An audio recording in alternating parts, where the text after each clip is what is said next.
Why do you say that punishment, in order to work, to be successful, has to be harsh? I think that it's easy for a dog to get desensitized. I think I've listened to, and I agreed with you.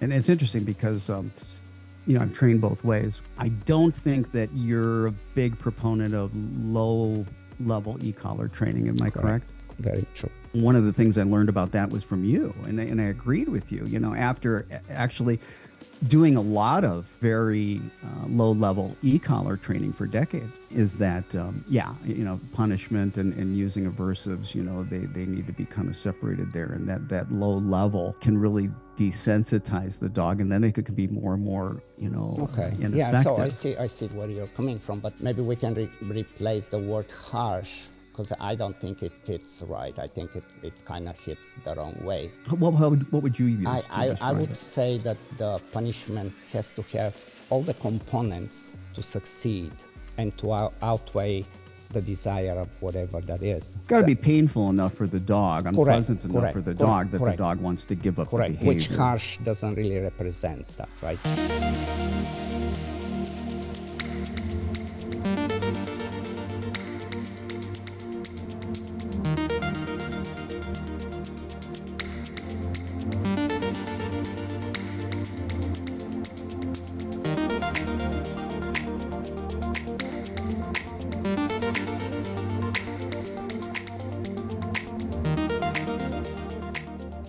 Okay, people, welcome back to Training Without Conflict podcast number 69.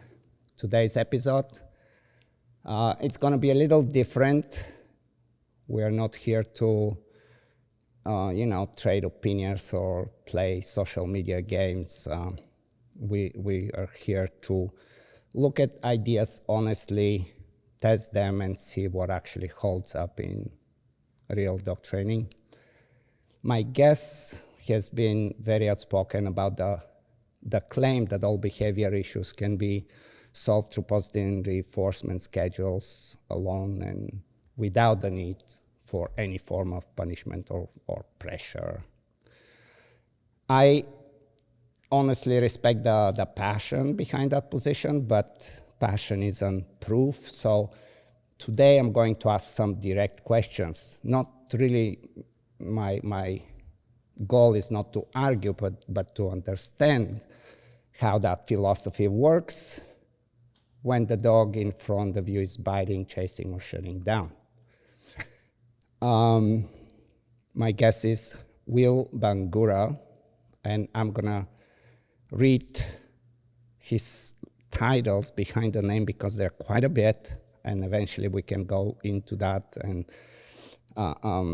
But yeah, Will Bangura, MS, SAIB, IACB, CBS-SS-KA, CPDT-KA, FFCP. Again, Will uses science-based positive reinforcement techniques designed to build trust between you and your dog, encouraging desired behaviors without causing fear or stress. Will specializes in common behavior problems, aggression of all types, anxiety, fearfulness, separation, reactivity, phobias, obsessive-compulsive behavior, extreme hyperactivity, and more. He has helped more than 24,000 of dogs. Will, appreciate you coming to the podcast. Welcome. And let's start simple.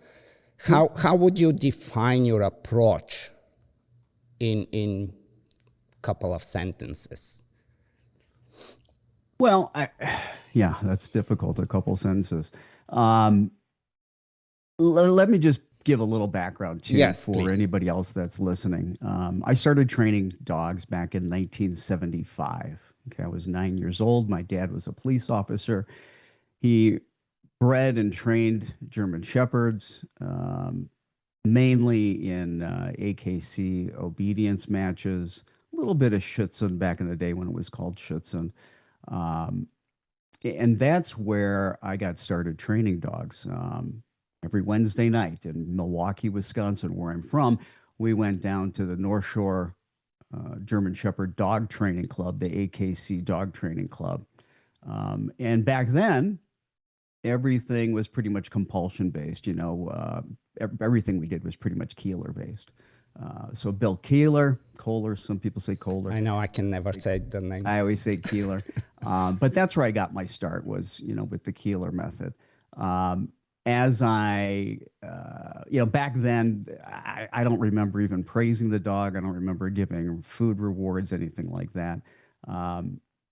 As I got into training professionally starting in the early 90s, I was adding positive reinforcement with the use of prong collars, choke collars.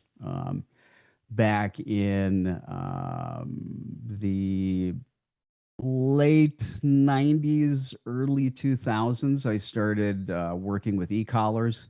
Tony Drugman was a e-collar trainer here in Phoenix. Was very, very close to Fred Hassan. Then I became very close to Fred Hassan. Spent a lot of time studying with Fred how to use the e-collar. Robin McFarland and Fred were together for a while. They had their split. Then I spent some time studying with Robin, using a remote collar. And for most of my career, I've been a balanced trainer. And for most of my career, really prided myself on the fact that I was really good at using aversives, that I was really skilled with using pressure with dogs without having the fallout, without having them suffer what every total positive reinforcement force-free trainer would say that we were doing, harming the dog, causing stress, anxiety, fear, making them more aggressive. And I spent most of my balance training career when it came to total positive reinforcement and force-free training, trying to debunk the force-free trainers, trying to debunk the total positive reinforcement trainers, saying things that I hear all the time from the balance training community today, that corrections are necessary. Aversives are necessary. Positive reinforcement is great for teaching a dog a new behavior. I remember parroting this over and over again.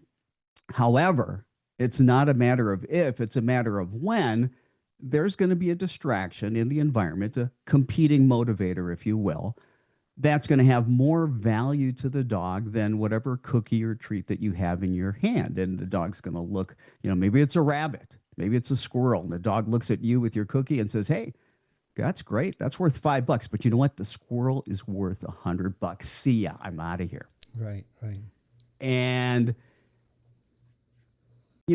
having done this for a very long time, there were times when I had a lot of trainers. At one point, I had 14 trainers working for me. Right now, I don't have any, and I won't. It'll just be me.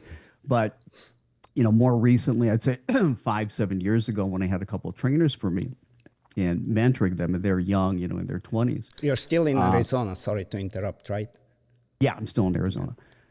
So, we would have discussions, and I would say to them that, we'd talk about tools. We would talk about the industry, whether the industry was going to end up being regulated. Was it going to be licensure, things like that. And I said, I don't know if there's ever going to be ban on these tools in the U.S. I said, quite frankly, probably the U.S. might be the last place that has a ban. It's not like Europe. We love our guns. We love our freedom. We love our tools. I said, however, I do think that at some point in time, if you stay in this field, I don't think it'll affect me, but I sing this to my younger, trainers that are mentoring. I think there's going to come a time when you're going to have to be certified, and you're probably going to have to be licensed to train. And it's probably a good idea for you to look into certification and look into the positive reinforcement, more force-free approaches. And if there comes a time when you do have to be certified, if you do have to be licensed, and if they do ban or restrict your use of tools, what are you going to do? Excuse me, what are you going to do? What can you do without these tools? Mm-hmm. Mm-hmm. Okay. Now, that being said, I thought it would be hypocritical for me to ask them to do that and me not follow suit. So I started looking at the certifications that were out there that I, for decades, just said it was all BS and, who cares, so you take a multiple choice test, big frickin' deal. What does that prove? That proves nothing. Proves that you can answer some questions on a test. Very true. I went through and I got all the information from the Certification Council for Professional Dog Trainers for their certified professional dog trainer knowledge assessed. Went and looked at that, looked at the behavior consultant testing, also the International Association for Animal Behavior Consultants, which I also was certified through them, which I gave that up because of a dispute that I had with them about a supplement that I created that they felt was outside of my scope as a behavior consultant, that somehow I wasn't, they felt wasn't qualified to recommend supplements or to create a supplement. And I thought that was ridiculous. And so we parted ways. But as I started going through the material, and I realized, there was an awful lot about positive reinforcement that I didn't know. An awful lot about positive reinforcement. I'm thinking positive reinforcement just about rewarding a dog when they do something right. And I know that you know this because you are very knowledgeable, that there's a lot to positive reinforcement besides just giving food rewards. Through most of my career, I was kind of the go-to guy to deal with the dogs that nobody else wanted to deal with, the dogs that were very high drive, the dogs that, not only had very high prey drive, but like to chase after things, the aggressive dogs, dogs with severe bite histories, dogs, homes that had intra-dog aggression, severe intra-dog aggression, where they were really hurting one another. They're having to go to the emergency vet and get stitched up and stapled and tubes in them. And one of the things that I always prided myself was how quickly I could change the dog's behavior. And I felt I was, really good with an e-collar, that I could do some amazing things very quickly with an e-collar. I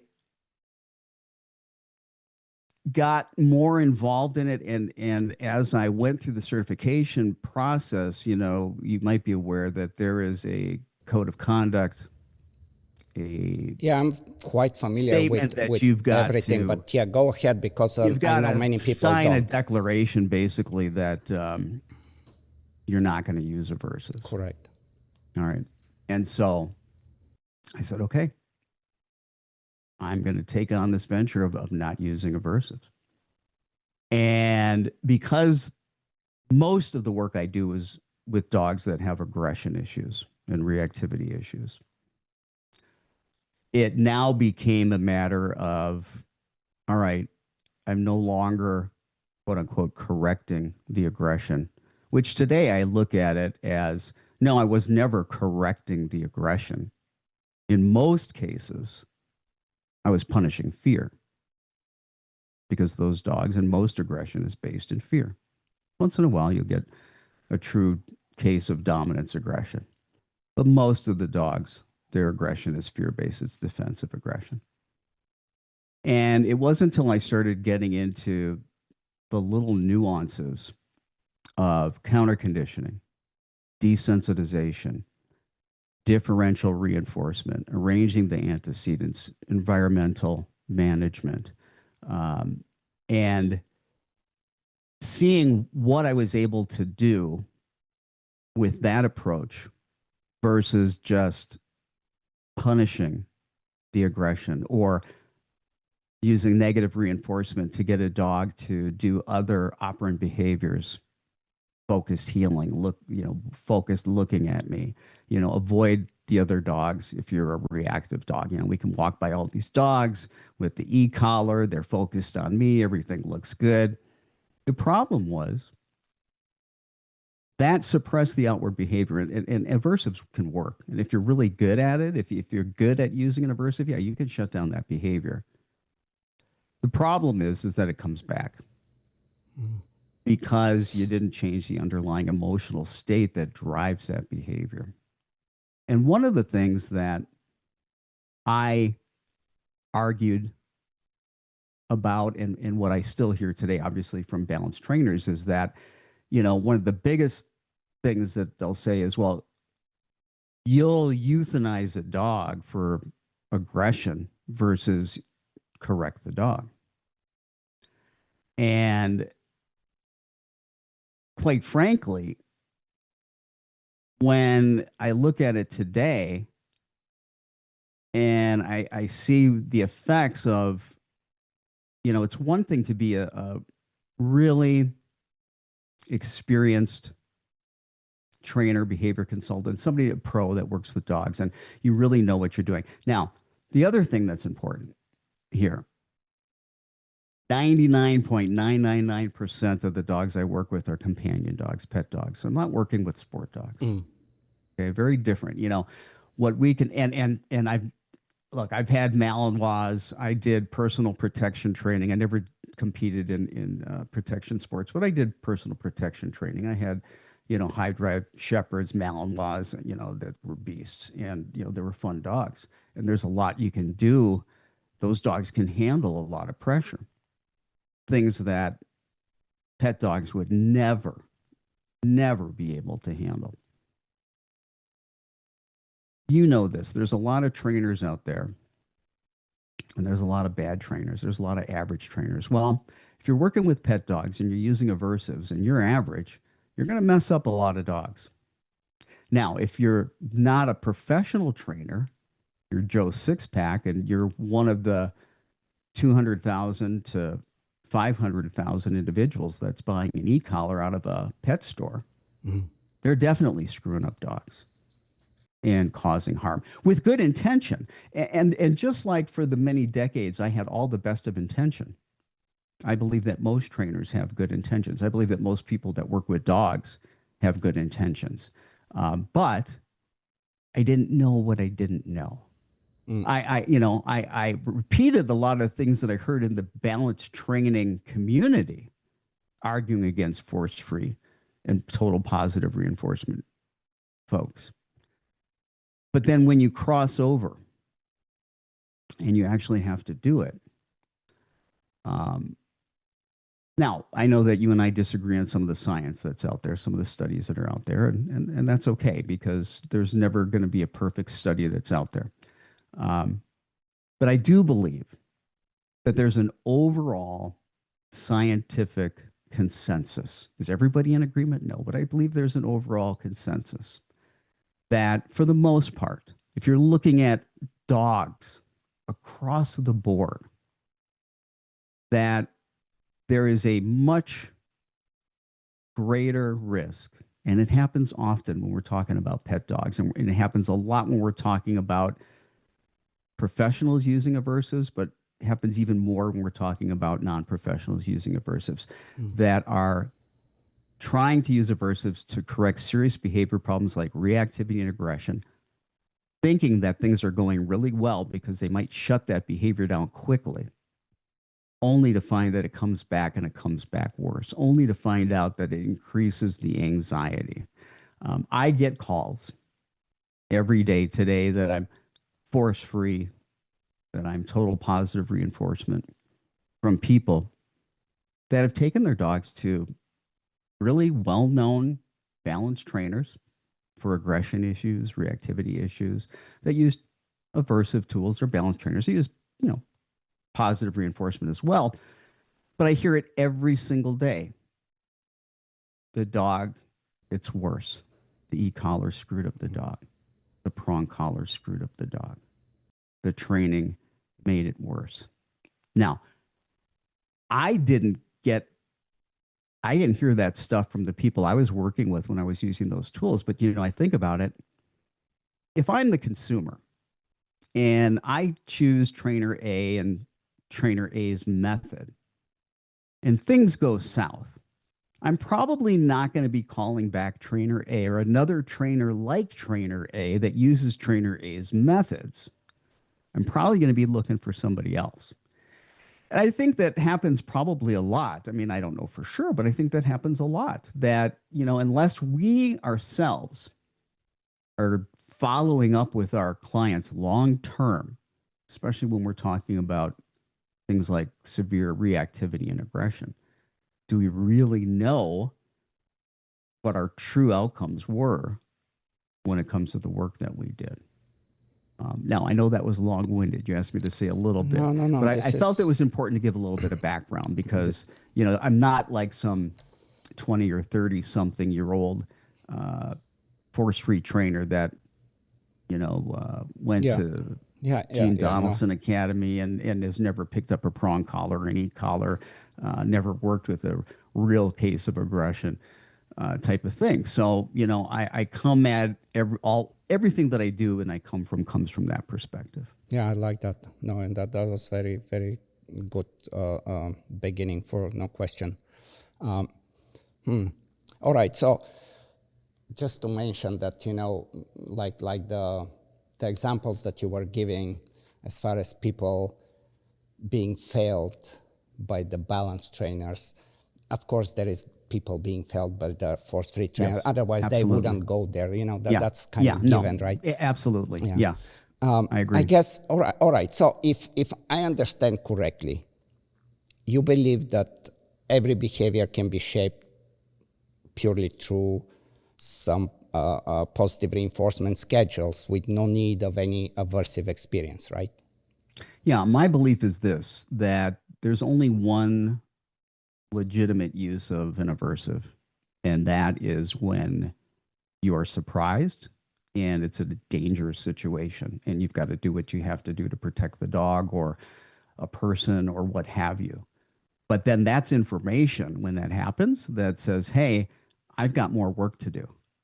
I've got training to do.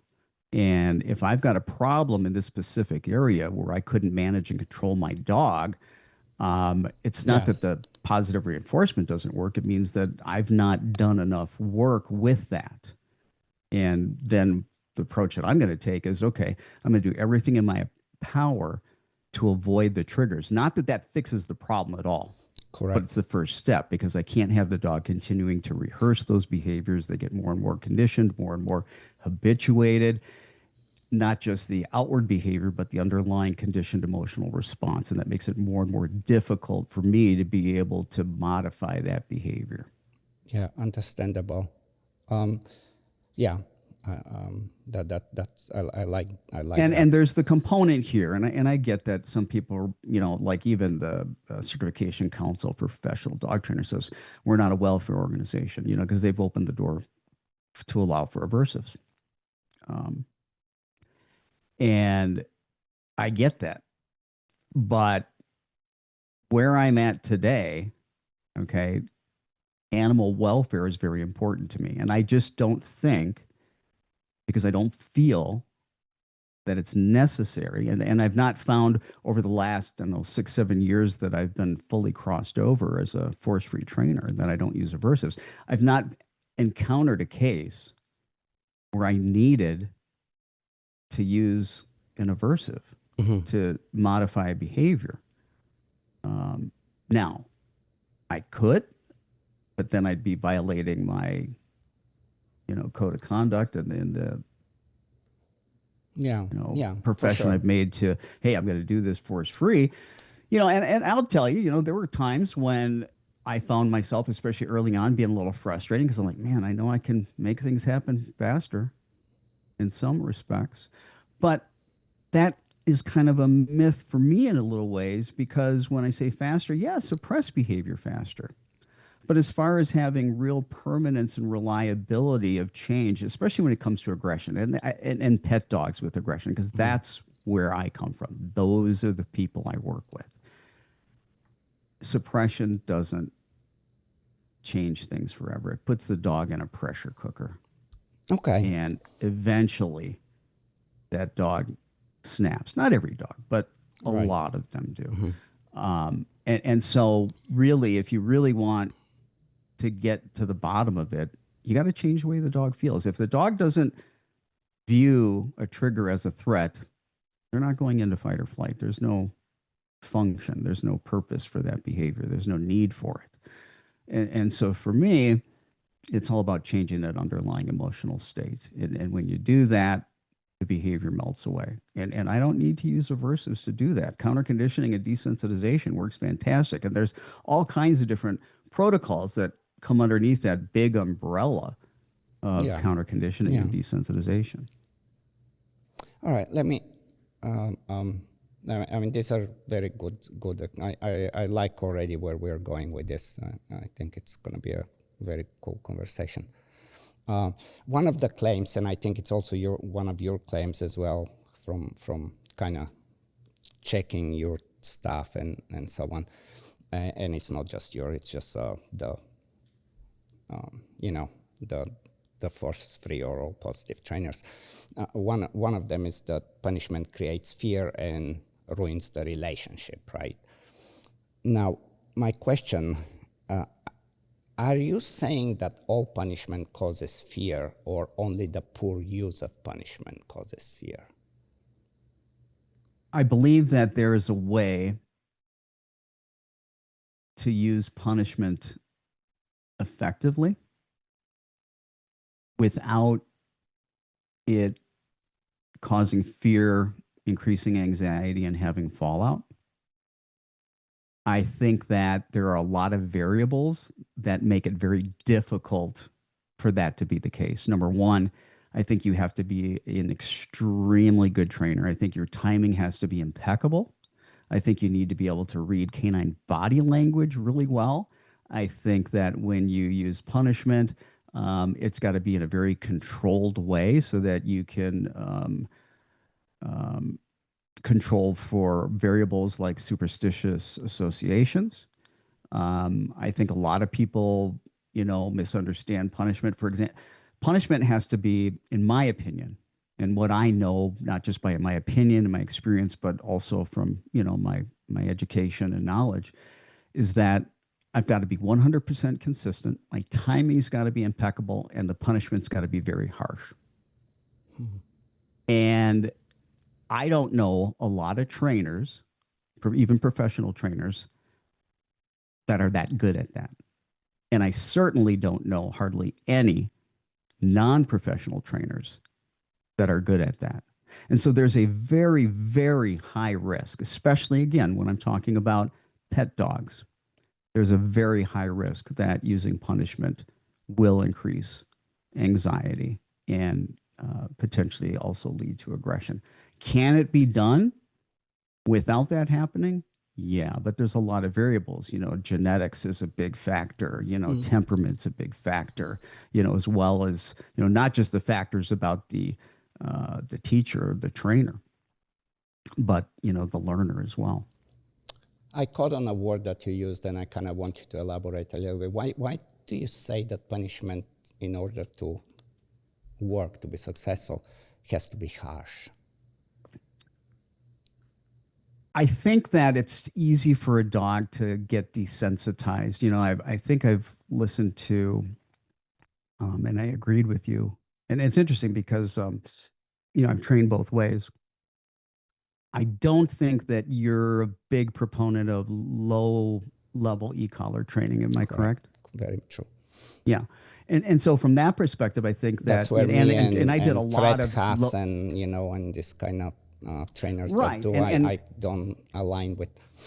Yeah. And one of the things that I learned, one of the things I learned about that was from you. And I agreed with you, after actually doing a lot of very low-level e-collar training for decades is that, punishment and using aversives, they need to be kind of separated there. And that low level can really desensitize the dog, and then it could be more and more, Okay. ineffective. Yeah. So I see. Definitely see where you're coming from, but maybe we can replace the word harsh, because I don't think it fits right. I think it kind of hits the wrong way.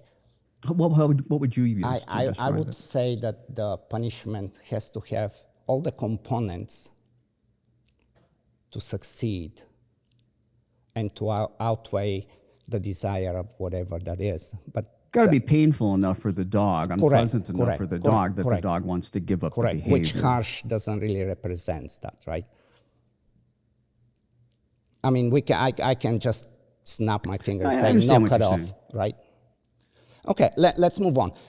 Let me ask you, if fear is always a bad thing, how do you explain the survival learning really in every species or not? Yeah, and I realize that, there are aversives in the environment, right? In nature, there are And aversives. they're based on, specifically because when we say the fear is always bad, right? Well, I didn't say that fear is always bad, okay? But what I don't want to do is I don't want to intentionally create fear. And especially when I feel that it's not necessary to modify behavior, I'm going to do everything in my power to not intentionally induce discomfort, to not intentionally induce fear or intentionally induce pain or intimidation, especially when it's not necessary. And because it does have that risk. Correct. Okay. I know somewhere as I was, again, checking things out, my name came about and my example of mother correcting a puppy.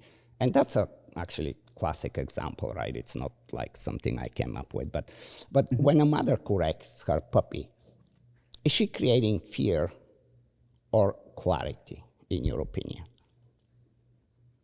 I think it can be both. And I think that it may be clarity and it may not be clarity. I don't depend on dogs to train dogs. I think that we have a much higher order of reasoning and the ability to do things more efficiently and more effectively without causing welfare issues. I think many times when, we see a mother dog, you use the word correct, the puppy, is she correcting the puppy, or is she pissed off because the puppy's being obnoxious and she's responding to her own trigger? Is she really trying to teach? I don't know. Or is she reacting? I think, in my opinion. Learning happens regardless, right? And we know because Skinner told us that, I'm sorry, go ahead. No, my argument there is that clarity trumps it, because puppies don't run around from moms and they don't get like all spooked when mom shows up or anything like that, right? Sometimes they do. There's clarity of but I wouldn't say what that's behaviors shouldn't happen. I wouldn't say but that's these are the universal. pathological cases where moms, like for example, I've been breeding dogs for, really 40 years now. I bred not probably, because I did a podcast recently about 1,300 puppies. That's a lot, Wow. a lot of puppies. It is. And it's not a puppy mill. They have the best facility and the best care. And we do a lot. When I was working at Guide Dogs, I also was very much involved with the breeding program. And that's another thing. If we had really high quality breeders and breeders that were very responsible, and I'm again focusing more on the pet dog community, we wouldn't have nearly the problems that we have with dogs today. But again, back to the clarity, it's basically mom definitely sets certain boundaries and keeps puppies from becoming pests and chaotic and fighting with each other, if you want, or pushing and developing certain things. I mean, that's everywhere in ethology, evolutionary psychology. I mean, we need that. We need that upbringing to hopefully get raised right. The reason I was bringing that there is pathological example is like I have a female right now that there's like, 9 puppies, and by the time they were, let's say, 10 days old, she decided that she will discipline them, put whatever word you want there for it, as they would be 8 weeks and they would actually understand what she's trying to do. And we ended up really separating her and bringing her in through supervision, making sure that she's a good mom and she feeds. So, of course, those happen. So if dogs can learn through discomfort in nature without the trauma, the fallouts, why would it be impossible in dog training? I'm not saying it's not impossible. I'm Or a saying bad that thing? I didn't say it's impossible, but I do think, and we do see it. I mean, the scientific literature that's out there isn't being falsified. There are plenty of dogs that, as a result of being trained with aversives, there's been psychological damage to those dogs. There's been increased anxiety. There's been increased fear. There's been increased aggression. And I think that it's harder for, especially a world-renowned, skilled trainer like yourself, to maybe take real hold of that if you're far removed from the pet dog, companion dog community. Mm-hmm. Because again, I think there's things that are very different. You can put an awful lot of pressure on well-bred working dogs. Mm-hmm. Not that I would do that today, but I understand that, they can handle that, where, not even close to that kind of pressure, a lot of pet dogs would just completely fall apart. Yeah, yeah. And not all moms correcting their puppies have that. It's not always benign. There's lots of mother dogs that are correcting puppies that, the puppies are traumatized by it. And there's lots of moms that are messed up that are correcting their puppies too. Yeah, that's why we call it pathological. Yeah, I mean, many people out there think of me as a sport dog trainer and a Malinois person and so on. I've had a really successful pet training business since early 90s, and I always do. And at this point in my career, what is interesting is the cream of the extreme cases. That's the only time that I personally would take a dog that I will work with myself, because it just challenges me, and I don't know the outcome, but it's worth. Other than that, my employees take care of that. But I do have a very good grasp of everything that's happening out there, and as far as the pet side of training as well. So, like, let's say if a dog stops chasing cars after one correction and ends up being alive because of that,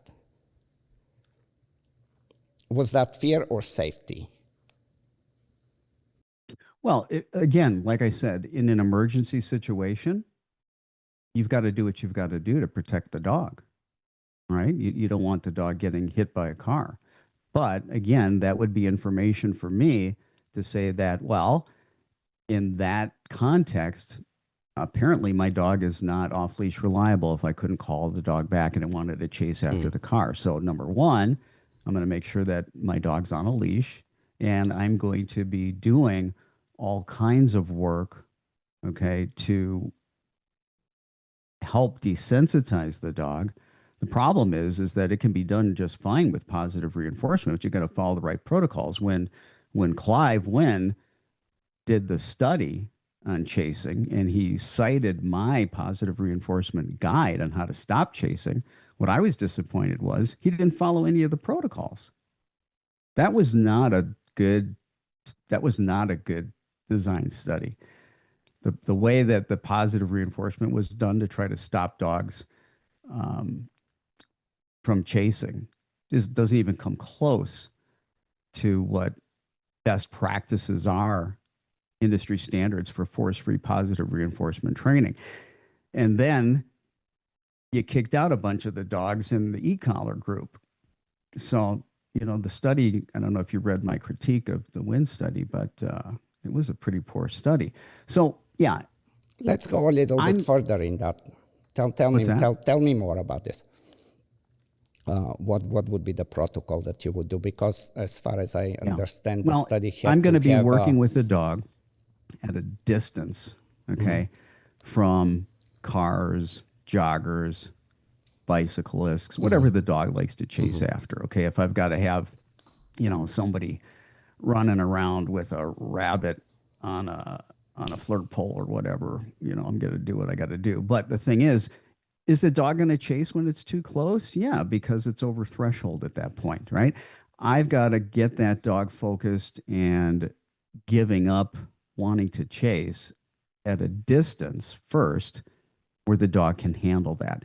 And using positive reinforcement for different behaviors that are getting reinforced while that's happening, and gradually, systematically over time, I can bring that dog closer and closer and closer and closer to the trigger. Okay. But most of the time, what happens is, whether it be just your normal pet guardian or whether it be a professional trainer, they set the dog up for failure. Okay, here's a trigger. They're too close. The dog takes the bait. And then what do you got to do? Now, either something bad happens or you've got to use punishment to stop it, right? Because in that situation, we set the dog up for failure. We've got to, it takes time to do it with positive reinforcement. All right. Yes. Definitely. Aversives, punishment can work fast. I'll never say that punishment doesn't work. It doesn't always work the way we want it to if we don't apply it really well.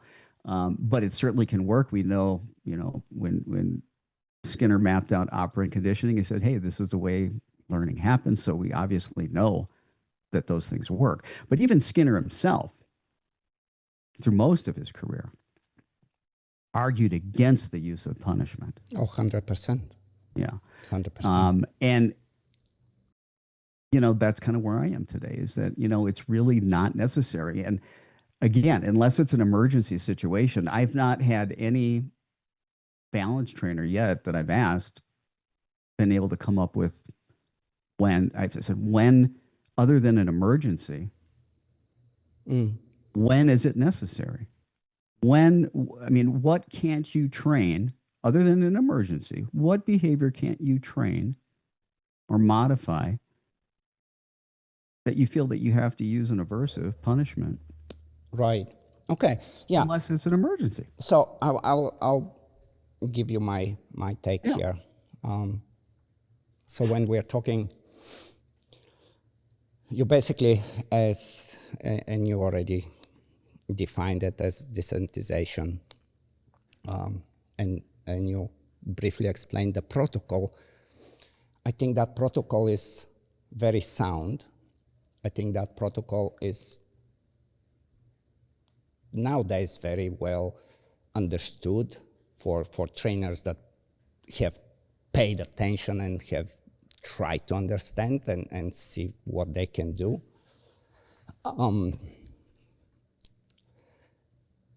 But I have the problems with this, and let me kind of go a little bit, and I'll let you, I'll be interested to hear what you say, but desensitization to me only works when we're dealing with a conditioned emotional response, something that has been learned, like fear of I don't know, stranger or something. It relies on keeping the dog below the threshold, just as you were explaining, until well, how would you say, the nervous system basically kind of recalibrates, right? But when the behavior is instinctual and biologically prepared, like any prey drive, defense, territorial aggression, and combine that with a strong reinforcement history. Let's say the dog is already, killed 5-6 squirrels and 2 birds. Desensitization will fail, and I will explain why. Those reactions aren't fragile, kind of learned fears. They are hardwired motivational systems that have been rewarded over and over and over again. So it is, in my opinion, and not just my opinion, but like all the books and studies, that those reactions aren't fragile learned fears. They are hardwired motivational systems. They've been rewarded, and we cannot desensitize a dog out of what his nervous system is genetically programmed to do. And it finds it inherently satisfying, inherently reinforcing. In those cases, only, again, what I know that works and what papers and research prove to work, including the study that you were talking about, Clive's, only proper contingency control, meaning introducing consequences and challenging and channeling the drive of the dog productively, can change the behavior. The idea that you can fix chasing squirrels with, again, the intention to kill through gradual exposure, to me, misunderstands how predatory behavior works. Once the speed of or motion, like let's say you were at one place, you were talking about, okay, well, we're going to work with a bicycle or a car or whatever, right? Once that bicycle motion crosses that threshold that activates the dog's prey motor pattern, game's over. The chase itself becomes the reinforcer. Now, the trainer can go back just a step below that trigger, and it's going to appear that it's successful again. But the moment that movement reaches that level, the problem is there. It never went away. I was going to say, there's a couple things, and it can be done with drives, just like anything else. And you're right, you do got to keep the dog below threshold. And it's going to take work. This is not something that's going to happen overnight. It's not something that's easy. You're going to be, needing to do controlled, not just desensitization, but counter conditioning, because there's got to be a reinforcer as well. Okay. Not just for giving up chasing, but for doing something else that I want the dog to do. All right. But I'm going to start at a distance with that trigger moving really slow. And then we're going to get closer and closer. And then we're going to back up again. And then we're going to start moving faster and get closer and closer. So it's a very, and it's excessive approximation. It's gradual, systematic desensitization. And you can modify the behavior, because based on what you're saying, if it is just something that, if we were to say that all things that are intrinsically motivated by very strong drive, like prey drive, and things that have very strong reinforcement histories, can't be modified with positive reinforcement, we could say the same thing. Then we could argue the same thing. Well, it's not going to be modified with punishment either. Punishment will control the contingency for sure. Right. And because with of a dog like consequences. you're discussing, I think the important thing to understand is if we know we've got a dog with that problem, then if we were to control it with, say, an e-collar or punishment or something like that, right? It would be more efficient to do it with an e-collar than a prong collar, right? Because you don't necessarily have a long line on the dog. But I'm still then putting the dog in a situation, right, where I'm technically potentially setting that dog up for failure. And that could mean the dog gets killed, right? Because if I'm just relying on my e-collar, well, maybe the dog will respond and stop. Maybe the dog won't. Maybe the dog will run faster. Yeah. So if I've got a problem dog like that, I'm going to make sure that that dog is safe. I'm going to make sure that the dog can't escape the house, get over the walls, get underneath the fences. I'm going to make sure I've got a long line on my dog, something like that. Right. Until So I've done the work. Various management. Correct. But yeah, I'm but again, do like that. what Or I could use the electronic collar, and I could punish my dog. I don't feel that's fair to the dog if I haven't, if I'm not willing to do the work just because it's easy, and to punish the dog with an e-collar because it doesn't take,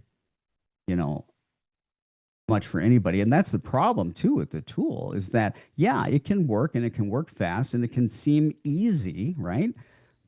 But then you've got 200,000 to 500,000 non-trainers buying e-collars every year without any instruction, using it on dogs, and their timing is horrible, and they're messing these dogs up. Sure. But I think I just want to make sure that you're not missing my argument and what I'm trying to say here, because it is actually very essential when we're talking about desensitization and when it can work and when it fails. It clearly can fail. It can. And that again is, as we get closer and closer, and once that premotor pattern, that predatory behavior is triggered, let's just imaginary put numbers here. Mm-hmm. So we go from 1 to 10, and let's say 7 is the threshold when the dog's blood pressure goes up, it skips a beat, and it says, I'm on that whatever that is, squirrel, whatever it is, right? So we can go 1, 2, 3, 4, depending how much time you want to spend and how much work you want to do. All that time, it's not preparing the dog for the number 7, when the natural instinct to kill and chase, that whole premotor pattern that it's baked in the DNA kicks in. Yeah, because the training wasn't done at that point. You're still in training. Of course, that's going to happen because it's a conditioning process, and you're still conditioning at that point. Right. So tell me how you go from everything works up to 6. Yeah. And 7 is where it breaks 7 just down. means that I'm 7. How do you recover 2, from 7? How do I recover from 7? Not how you recover, but how do you overcome the problem with 7? Well, if I'm at 7 and the dog wants to chase, if that prey drive is kicked in, okay, then my contingency in how I've attempted to try to control and set up that training session, I've made some errors. I've gotten too close too soon to the trigger with the dog.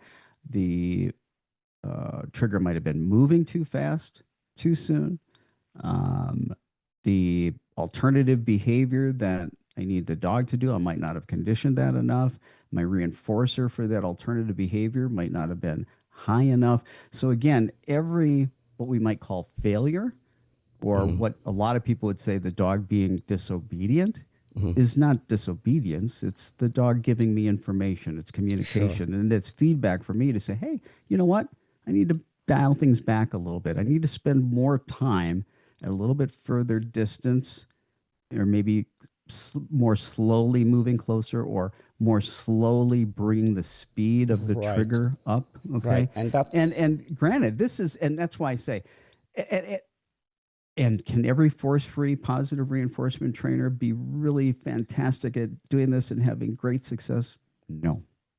Just like we talked about, not every e-collar or trainer that uses aversives is going to be in successful. the greater Not sense, I having, totally agree with you. For sure, yeah. that's true. However, with the as far as we're talking desensitization and the way I try to explain it, that reaches level 7, the hardwire motivational system, premotor pattern kicks in. You go back to 6, and it's beautiful simply because it's not triggered. You basically are saying, and it's not just you. This is a concept in the force-free world that I personally have a problem, and that's why we're talking. That you can, with desensitization, basically overcome instinctual and biologically prepared behaviors, like the prey drive and defense and territorial aggression. Let me give you a different example. Another one that I have heard you and of course, again, this is across the board. Everybody does things like that. Trust me when I told you I've been breeding dogs for 40 years. I have done everything that was being suggested over the years. And I have the opportunity to kind of play around with things like this. So a different problem, but still genetically baked, is the noise sensitivity. Mm-hmm. And one reason why, like let's say when I used to work at guide dogs, and I hope they still have this practice because it's incredibly telling. So there is the breeding program, puppies get evaluated, they go to the 4-H homes, they get raised, time to come back for real training now, formal training.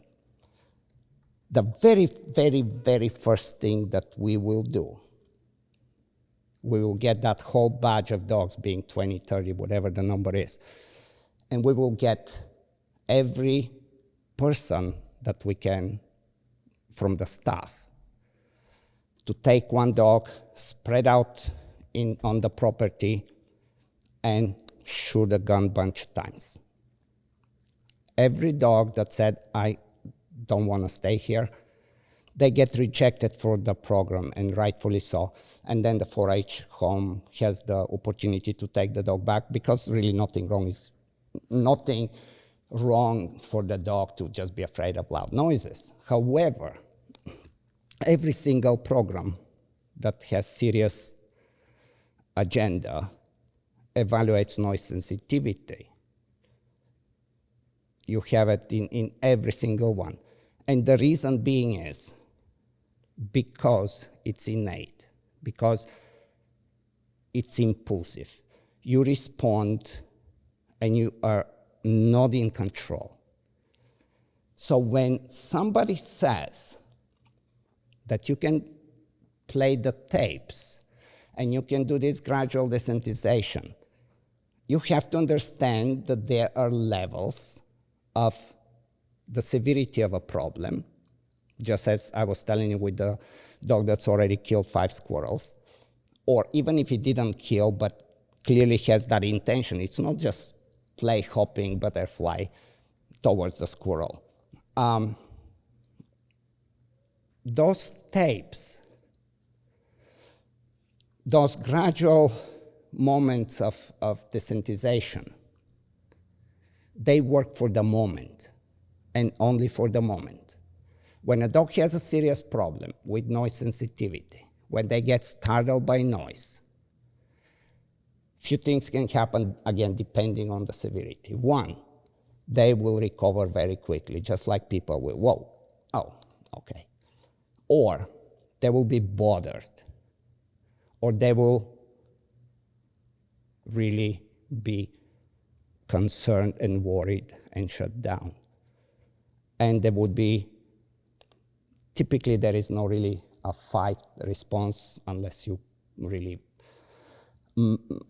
create a situation to have that, but there is a very strong flight response.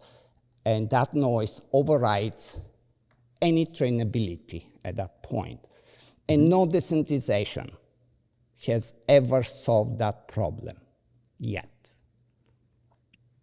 I've got many clients that I've worked with that have dogs, pet dogs with very severe noise sensitivities.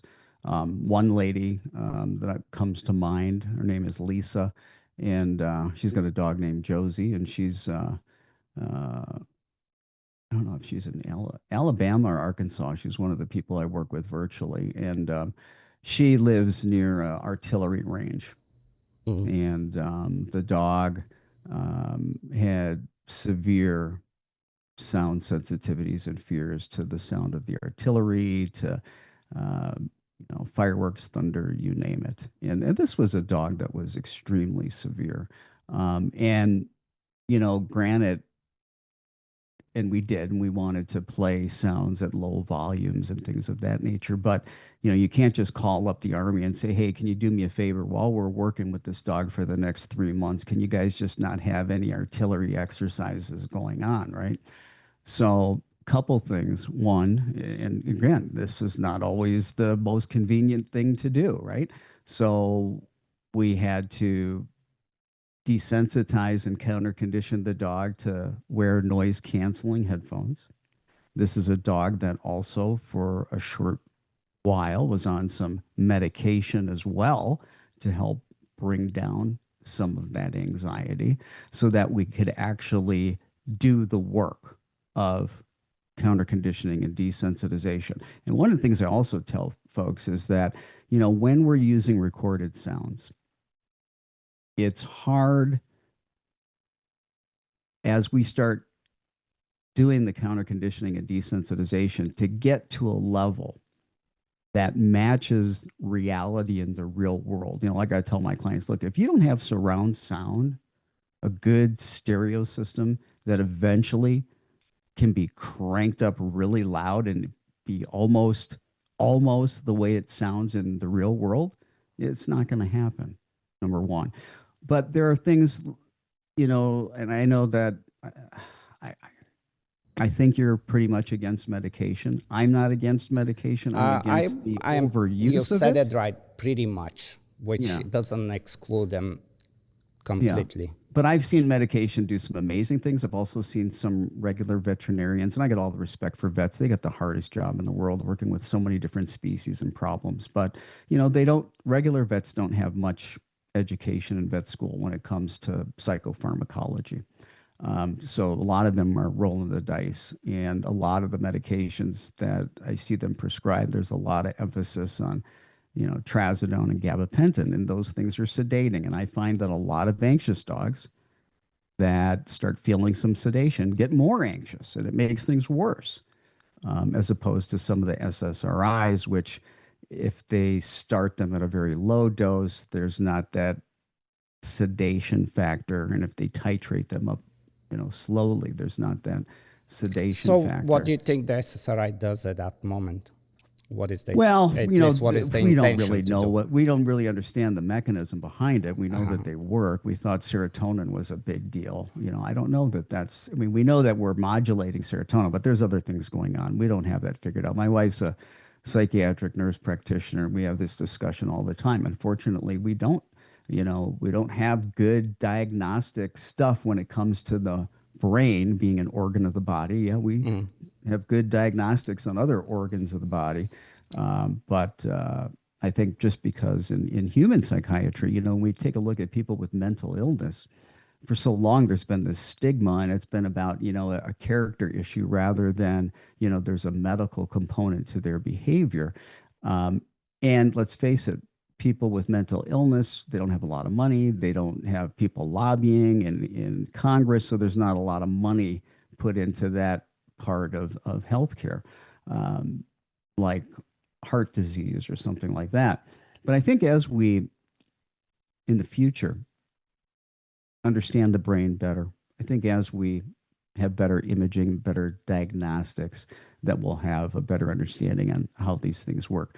Right now, we know that, these medications can work. They don't work for every dog. Not every medication is going to work with every dog. Not every dose is going to work with every dog. There are some dogs that I find that it helps a lot, but there are some dogs that helps a little, and there are some dogs that makes it worse. There's no. I wish there was an easy way to say, "Yep, that dog needs meds," and we know that's going to work. But Do you that's just think not there the is way it is. a chemical imbalance in the brain?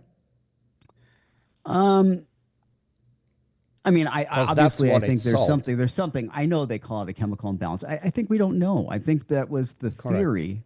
I think that was the theory, but I don't know that we know. I Okay. don't know that we know. I don't think that. I think the jury's Okay. still out. I don't think that we've got enough Yeah. good science. So, but again, But my point was about the sound sensitivities. correct. I've And had good success with dogs with severe sound sensitivities. Um, the work is inconvenient. Counter conditioning and desensitization is inconvenient. And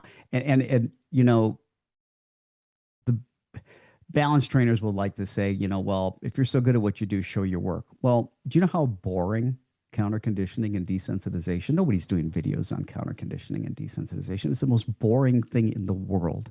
It is boring. Good counter conditioning and desensitization is boring.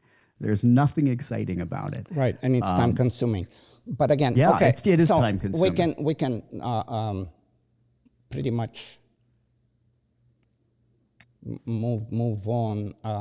I guess what we disagree on here is that you are claiming, or your argument is that you can, through desensitization and counter conditioning, you can change instinctual and biologically prepared No, dog I mean, I that's think responding not that to way. anthropomorphize, but if we take a look at human beings and we take a look that, we biologically have a fear of reptiles. And there are some people that, whatever it is, they have an extreme fear, perhaps a phobia of reptiles. And we know through counter conditioning and desensitization with people who have a nervous system pretty much identical to a dog. And we've had plenty of great success, helping people with their phobias that were instinctual, had a component, I should say. I don't know. I like to say things have components. I don't like to say it's all this or all that. So what I'm saying, yeah, I agree with you. I mean, as a side note, in part of my life, I actually spent few years of learn. I'm like a certified hypnotherapist and like all sorts of things of that nature, and Ericksonian? What kind of? yeah, Yeah, and I'm very big in Ericksonian yeah, and I hypnotic just language. okay. So I mean, so in that way we understand what is possible. However, And again, if with him, he was aligned. Well, not him, but was it Bandler and Grinder with neuro-linguistic programming, who kind of modeled I did that some too. of, yeah, and I so have some of the certifications on phobia both. cures with NLP, right? Correct. The swish technique and some of the other things. There's a lot of interesting stuff with NLP. However, there is the levels. Just like in martial arts, you have a white belt and you have a blue and so on. And because we can fix all the way to the limits, to where instincts kick in, where that premotor pattern, or where that instinctual non-sensitivity, it's not conscious. You are reacting, and then you're thinking, why did you react? There is no research that has overcome this problem yet. And if it is, I would really like to see it, because I spend a lot of time in this. Well, I'm trying to understand what you're saying, because So what I'm with, saying is, if let's say we have a dog that unexpected, sudden, loud noise comes in a situation when it's not expected again.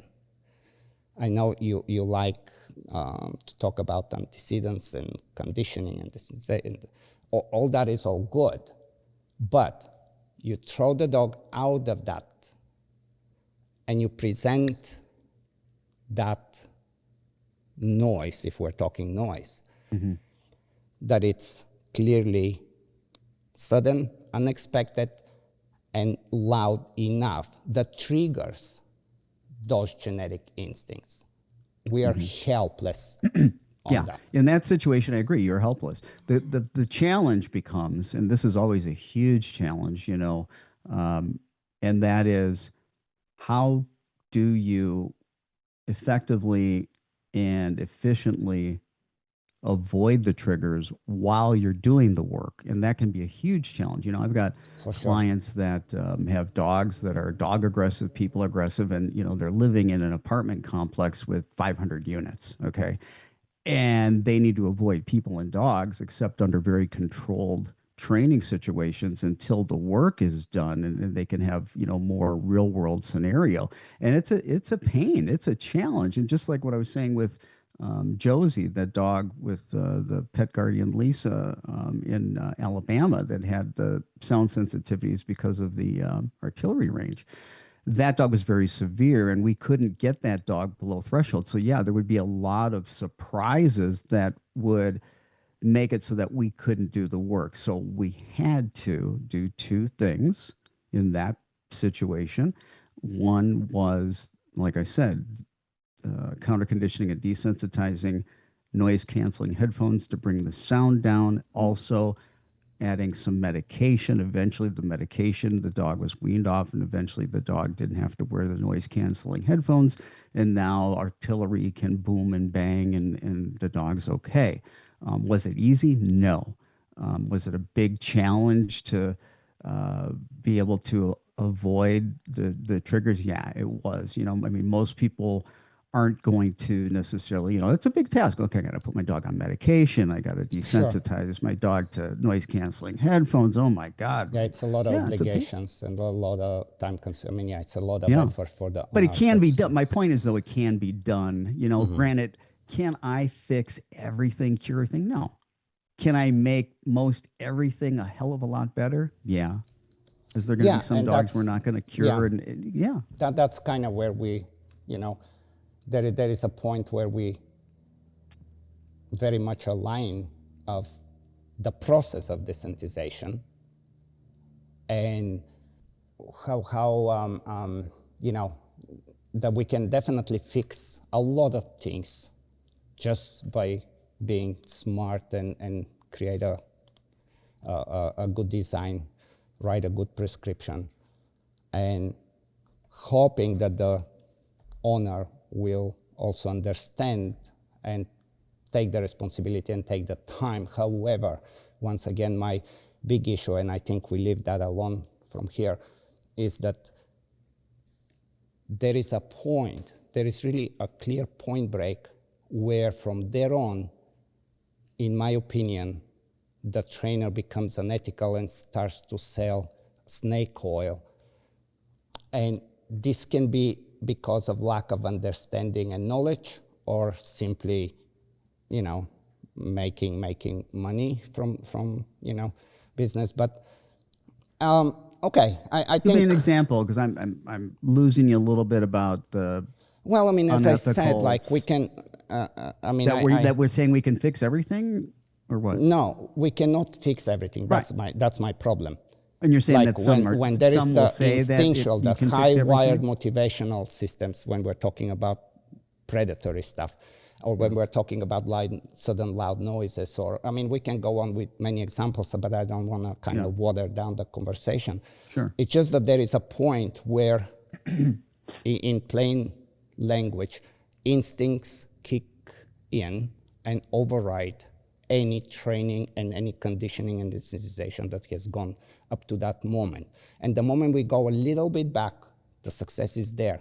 which kind of fools many trainers, that they just need to do more work, not recognizing that there is that break point where nothing besides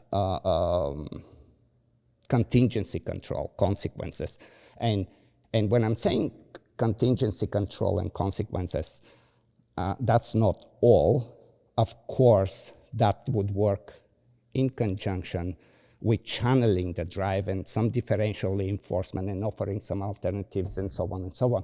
But the contingency control is essential from that point on when we're talking about this kind of cases when we get to that place. Let me ask you about this. There is this another famous one where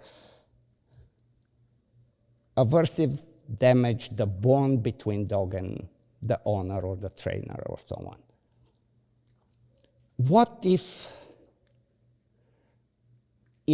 that was true, then why do the police dogs and the sport dogs that do protection or whatever that are using, they experience pressure or aversives frequently, daily if you want, whatever, but they still work joyfully and they trust the handlers completely? Well, again, I think we've got to compare apples to apples, not apples to oranges. And when we're talking about dogs that are so that the controlled breeding of those dogs for specific drives and temperaments and their ability to handle pressure is very, very different. And again, those dogs are being trained by professionals.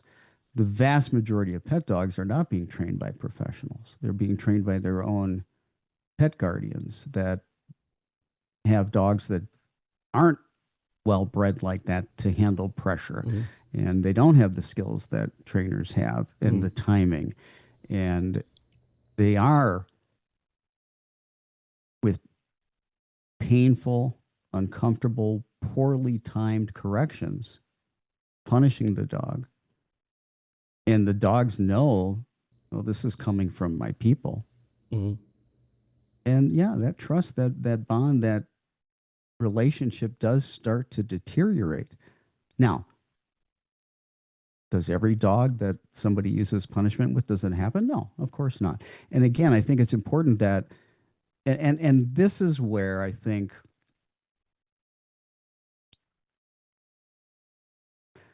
those of us that are trainers that have used aversives or still use aversives and are skilled at using pressure with dogs that can handle pressure, we tend to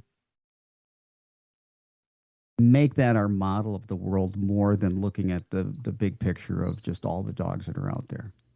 Okay. And so I think when I take a look at the big picture, I agree with the studies when they say that happens. I also know that there are professional trainers that are very skilled with using pressure, and there are dogs out there that are really well bred to handle pressure, and it's a different ball game, and then we're going to get different results there. But I've also watched dogs that were well bred, and I've watched trainers that were professionals using these tools for a long time that aren't at the top of their level, and I've watched them do things to their own dogs that have harmed their relationship. No question. And the dog, a lot of times, looks very bouncy and very animated and stuff, but yet you can take a look. If you're really good at canine body language, you can see an awful lot of stress, and you can't just count it off as, oh, it's arousal. So what would the relationship be like if the aversives weren't used? Also, that's another question that we can't answer. Are we comparing, taking a look at, well, what's the relationship? But I think my biggest thing is, there's a reason why, 15, 20 countries out there have banned e-collars. There's a reason why 5, 10 countries out there ban prong collars, right? They're not all nuts. There's some real stuff going on there. And Okay. they're looking out for the common interest of the general public, which is going to be your pet dogs. So I get it. Okay, we will get definitely gonna, hopefully you have time, and I do want to hit on the studies and the bans 100%.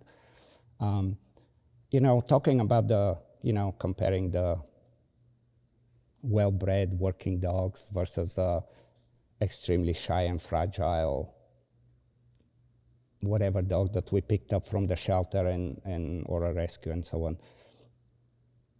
Everybody, and I know you've heard me saying this, and I know you kind of try to counter it, but everybody is biologically prepared, right, to aversives and like, just silly examples, if I'm gonna teach a little kid to do jujitsu, I'm not gonna just break his arms or whatever, but I will show him the discomfort and I will teach him. And once again, there are levels, and you have to do the right thing with the right dog instead of assuming that you're gonna use whatever the electric collar and you're gonna max it on a dog that clearly doesn't require that. Now, I definitely would agree with part of your argument as far as the education and that people do stupid things. And my dilemma with that is that people will always do stupid things. And thank God we have laws and we see them work. But you can strip a person, you can not let them have anything, and they still will be bad people. And I don't think we argue with that. As far as the bans, just a really quick one before because I have so many interesting questions here. But the bans, when they took place, you would think that nobody now in Europe uses electric collars, and that's very I'm misleading. sure they do behind the closed doors. In fact, correct. In fact, that the sales they continue to be higher and higher with every year. It's just they're taboo, under closed doors. And now we actually I would be very concerned because there is no right education, there is no right environment where to learn. So you're even more prompt to do stupid things because there is nowhere to do. But aversives damage the bond. So they can. I'm not saying they do. They can. Correct. Now, can trust exist without clarity and accountability? I think that's a really interesting one. Well, first of all, we can't really measure trust when it comes to a dog and their trust in their handler, their pet guardian, I don't think. Because... But you like your side of the, always would say that you're breaking the trust, right? It's one of the biggest slogans, correct? That's kind of why I'm saying the relationship, the trust bond, exist? the trust, the type of thing, Right. the relationship, as far as, trust exist how without clarity and accountability? Yeah. I think, and I get what you're saying, and things need to be clear. And I think there's that myth out there that positive reinforcement training without the use of aversives is permissive, that we let dogs get away with bad behavior, that we don't set boundaries, which isn't true. It's just that, we don't set our dogs up for failure so that we can then just punish them to teach them that way. We want to set them up for success, and we want to do it in a way that is the most ethical, the most humane, and has the greatest welfare for dogs. And, I love my dogs. They're sentient beings. And when there was a time, not that long ago where um, I didn't care or didn't think much about whether or not some discomfort was good or bad or harmful to them. But today I feel differently. And again, it comes down to the fact that I've yet to find anything that needs to have punishment in order to teach. Again, very different than an emergency situation. Okay. So Aversives happen in emergency situations because you're in an emergency situation. The yeah, I dog's accept not that, where and it needs I to be. like that for sure. But I don't know. We've talked a little bit about the noise sensitivities. We talked about the biological instincts and drive and chasing and prey and those type of things. And I do think both of those things can be modified and helped to a great degree, not necessarily cured for every dog, 100%, without the use of aversives, though. In some dogs, I think it can be turned around completely without the use of aversives. Cool. Isn't trust, how do they say, isn't trust earned through consistent outcomes, not just comforting, I think not just predictability, babying? maybe. We know that, dogs are Well, going to be consistent comfortable. outcomes, right? Yeah. Yeah. Would you trust a human who never told you that you were doing something wrong?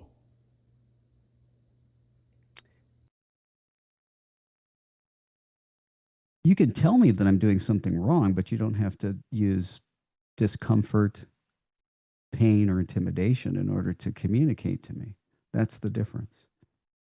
Granted, we can teach that way. My point is that there's, and I know this sounds like a tree hugger, but there's a gentler, kinder, nicer way to be able to teach. Okay. Like in my classes, when I have school for trainers too. Right. Yeah. And one of the things whenever we are going over shaping and, just this, I always give a kind of silly example. And the example is like, if you have let's say I give you some Bulgarian car. There is no Bulgarian cars, by the way. We never made cars.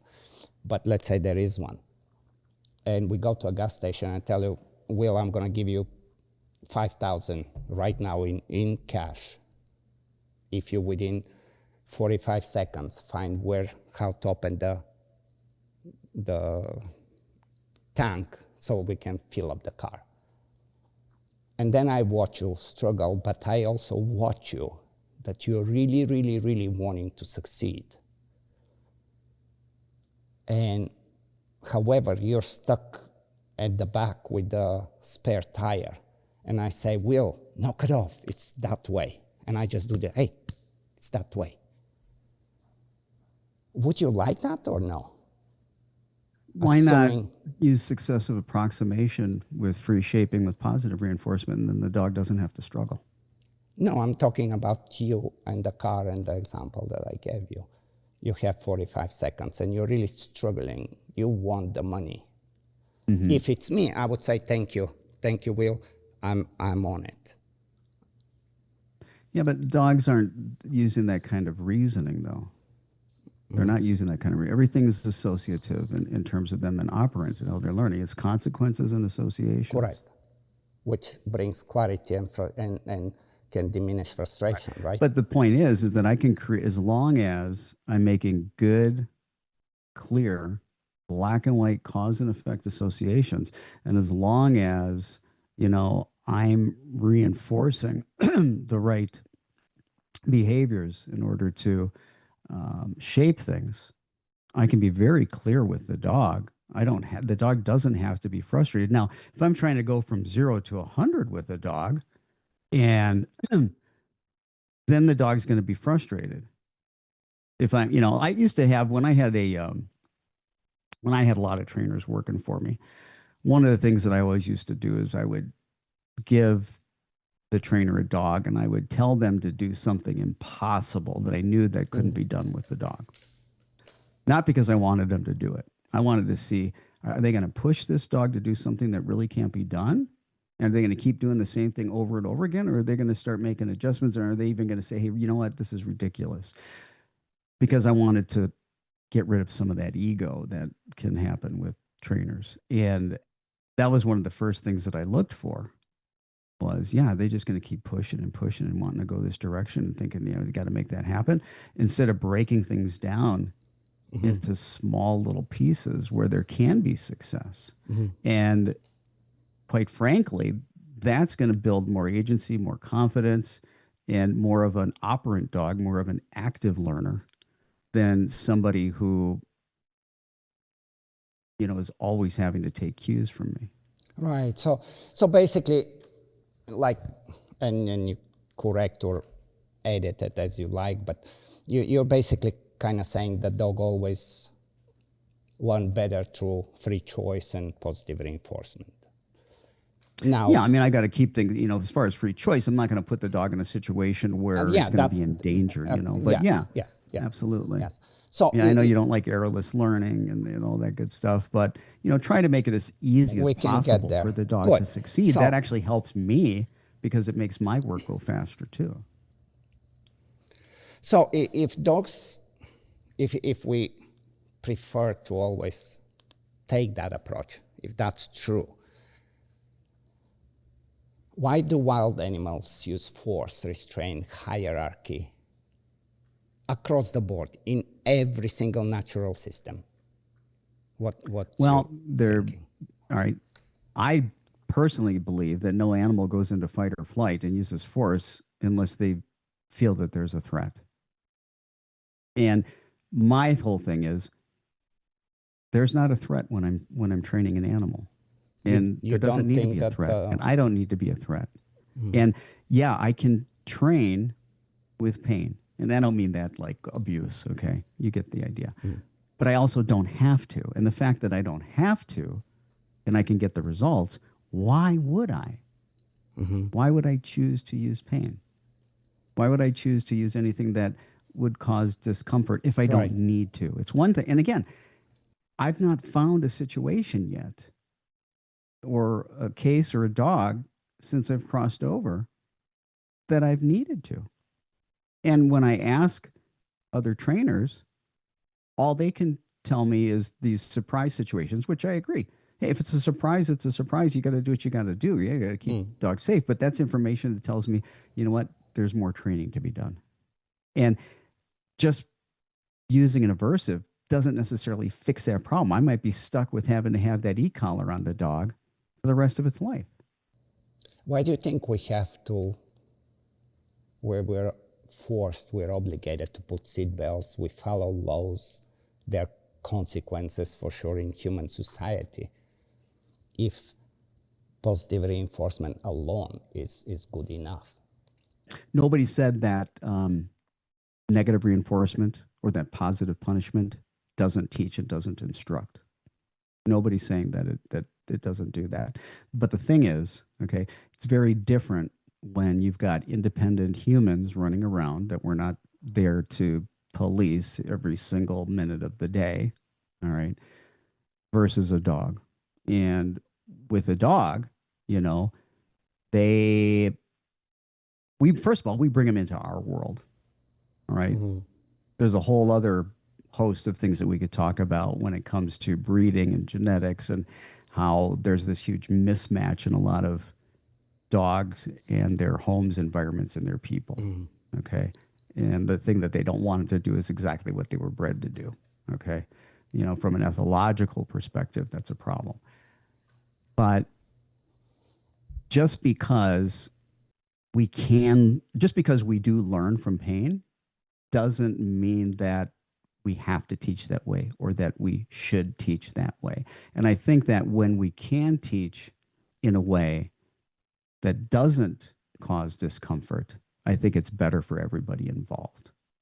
And I haven't found anything yet where the behavior has to have an aversive in order to train it in or to modify it out, except for an emergency situation. So Right, I right. just find that there's no need to do it. And now I grant it, everybody has their choice. They have their option.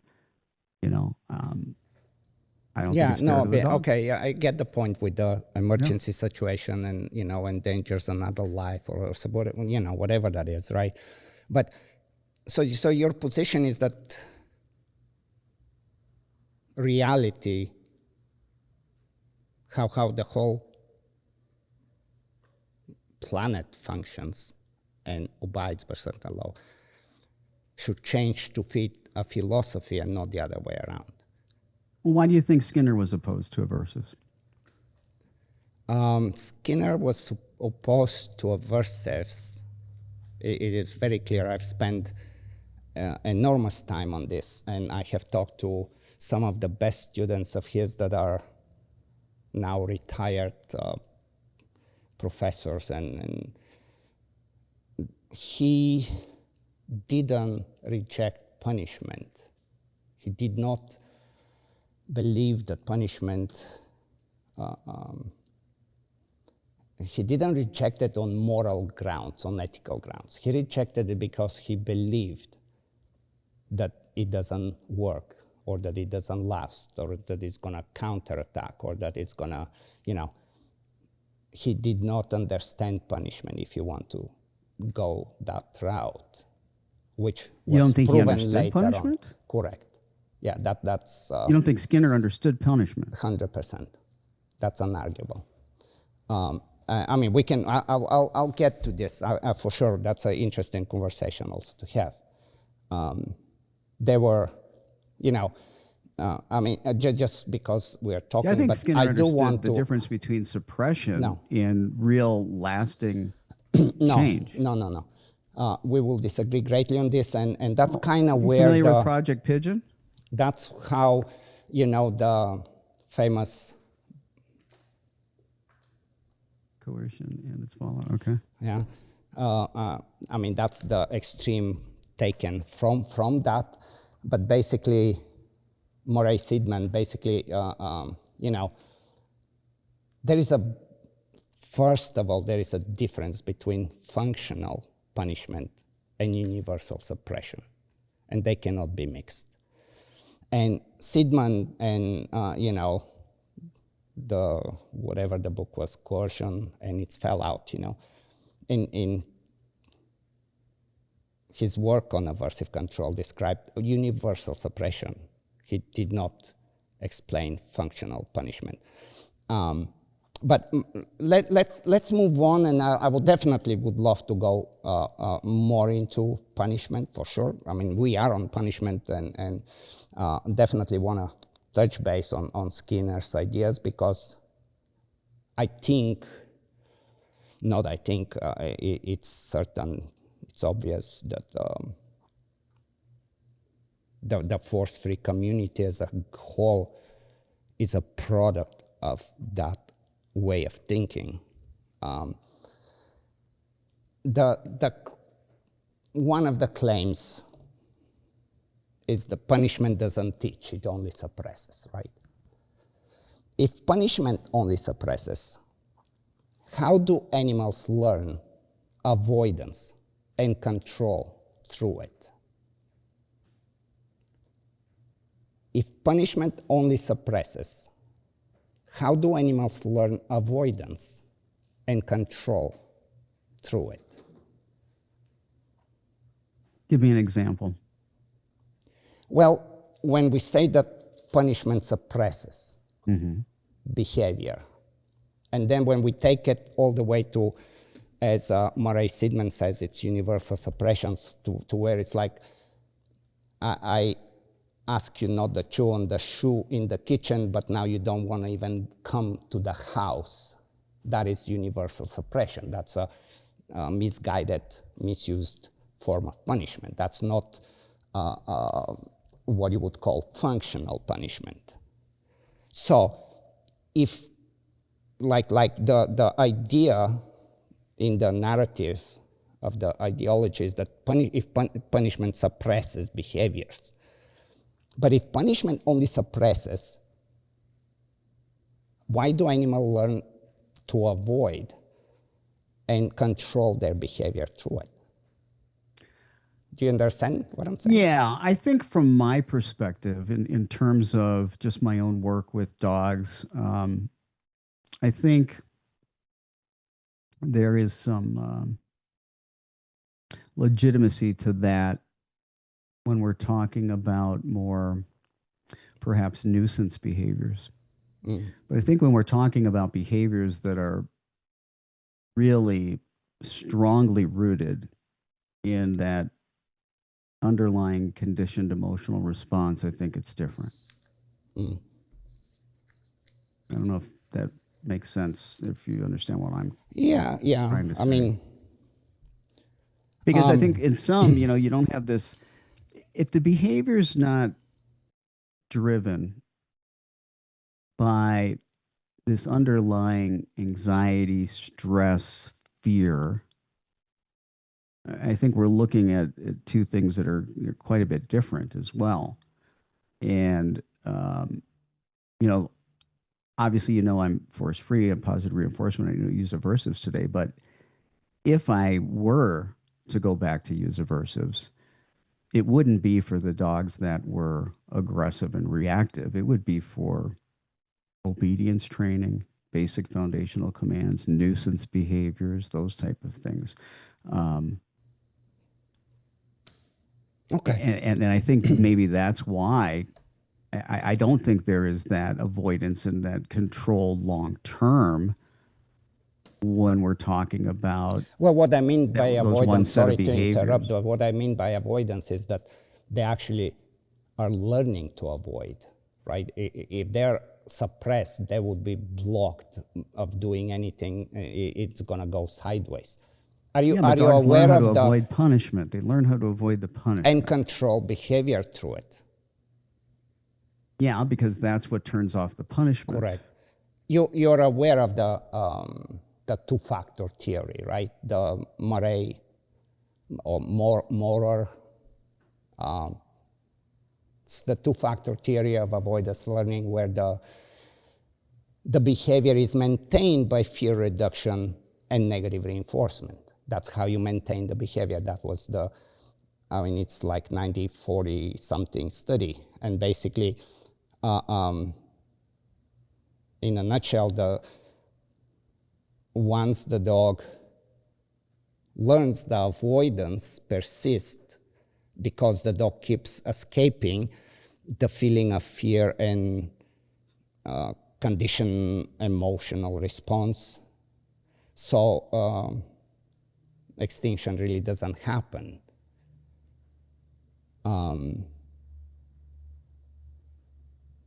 What that means it's they function, right? No, but you just said extinction doesn't happen. Right. They continue to, like the Skinner avoidance behaviors persist. Like the experiment, and let me see if I can not butcher the whole thing now, but like the first part is like just a pure classical conditioning situation where a neutral cue is paired with an aversive, and it becomes a conditioned punisher that elicits, among any other things, fear.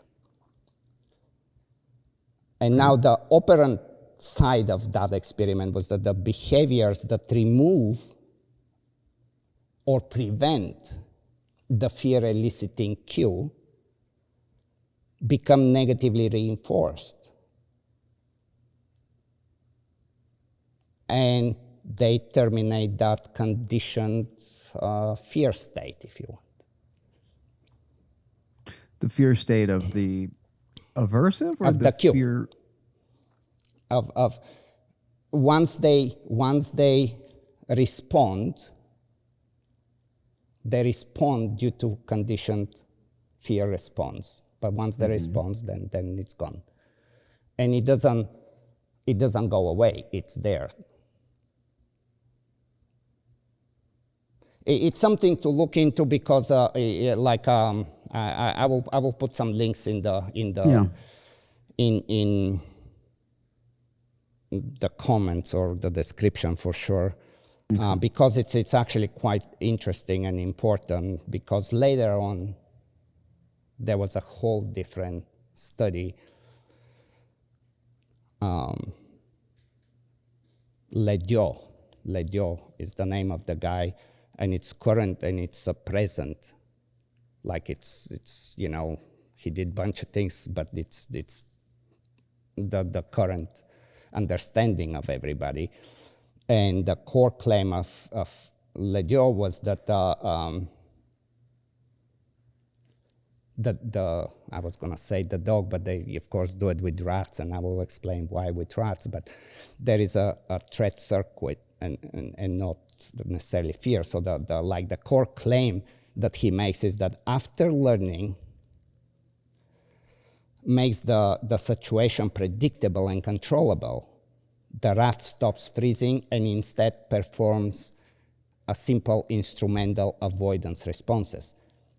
What is interesting to know about rats and the geniuses of what he did is that when, let's say you put it in a Skinner box, whatever, and you put some electricity, they respond just like any living thing will respond with a little jump and, you know, discomfort. And immediately after, they will freeze. It's a very innate evolutionary response in rodents, because if they move, their predators get them. So that freeze response is extremely important. But it also it is based on fear, only fear, nothing else. And what he found in the studies, that they put the same conditions. Like imagine,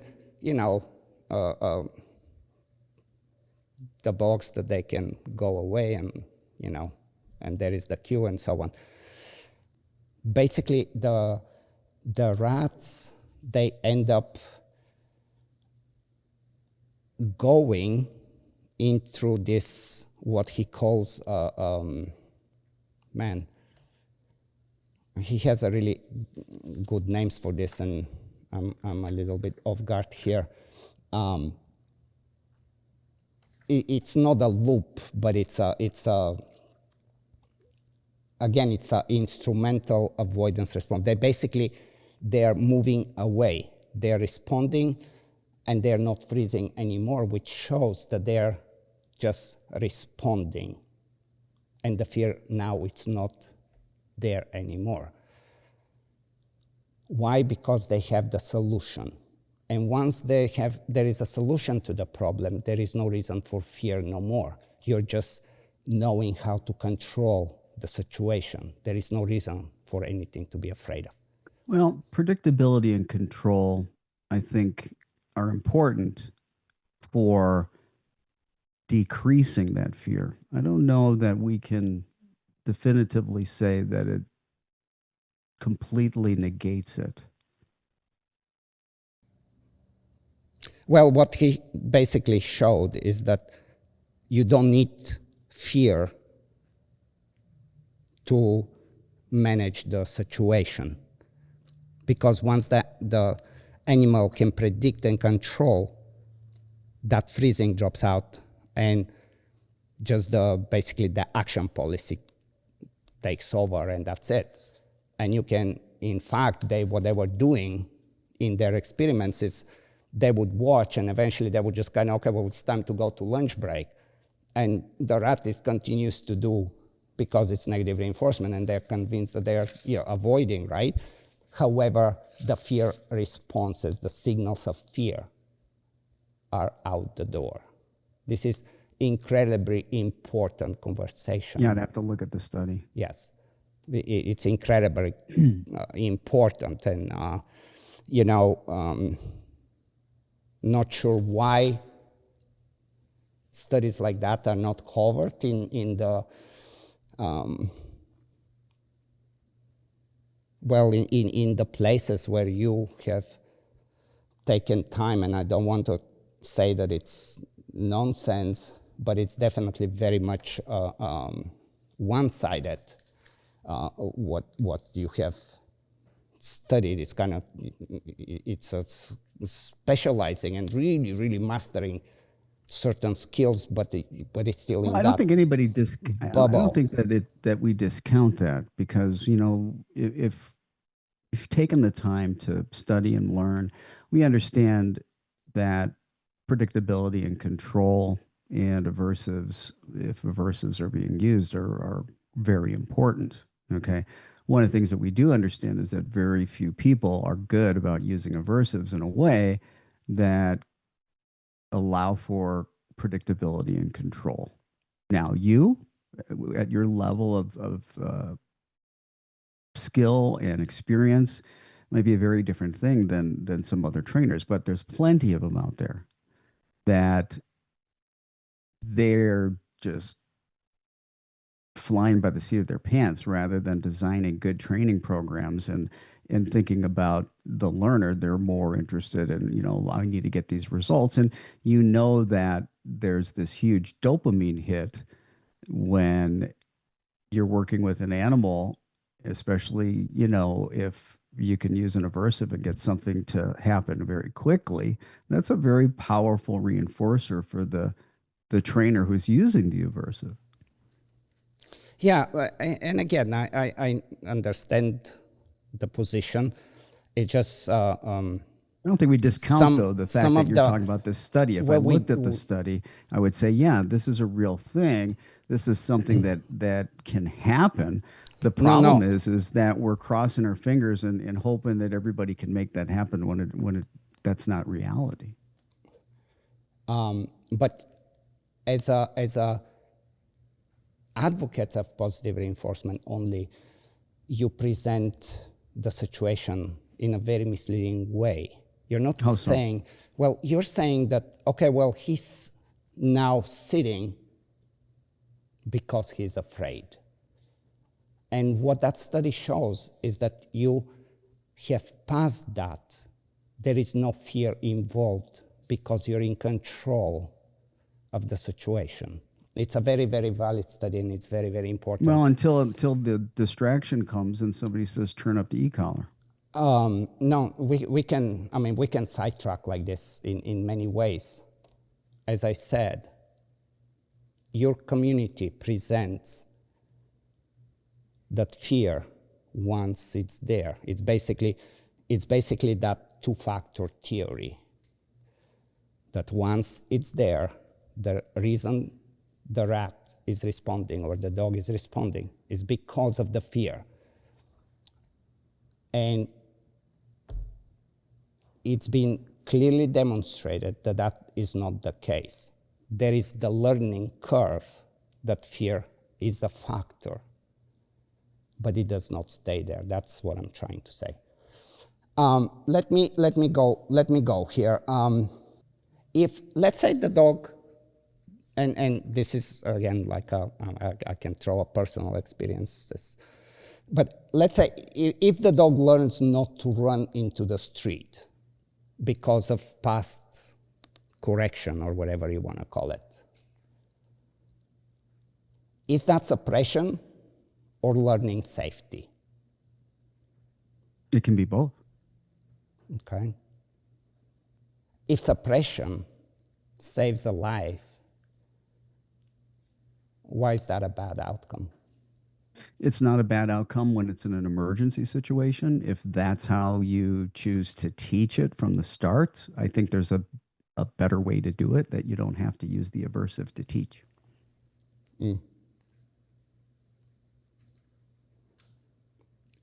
Typically, you would, one of the, again, the big things, and it goes all the way back to Skinner, since we mentioned his name, and of course we have to mention his name when we're talking about punishment.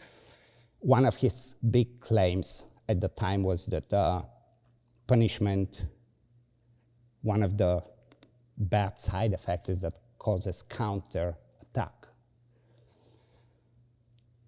Basically, using aversives leads to aggression, right? This is a very common It in your can. I'm not going to circles. say that it does in every case, because that, Are you in that case referring to the stimulus itself or to poor timing and excessive intensity? well, I think all those things are factors, and that's why I think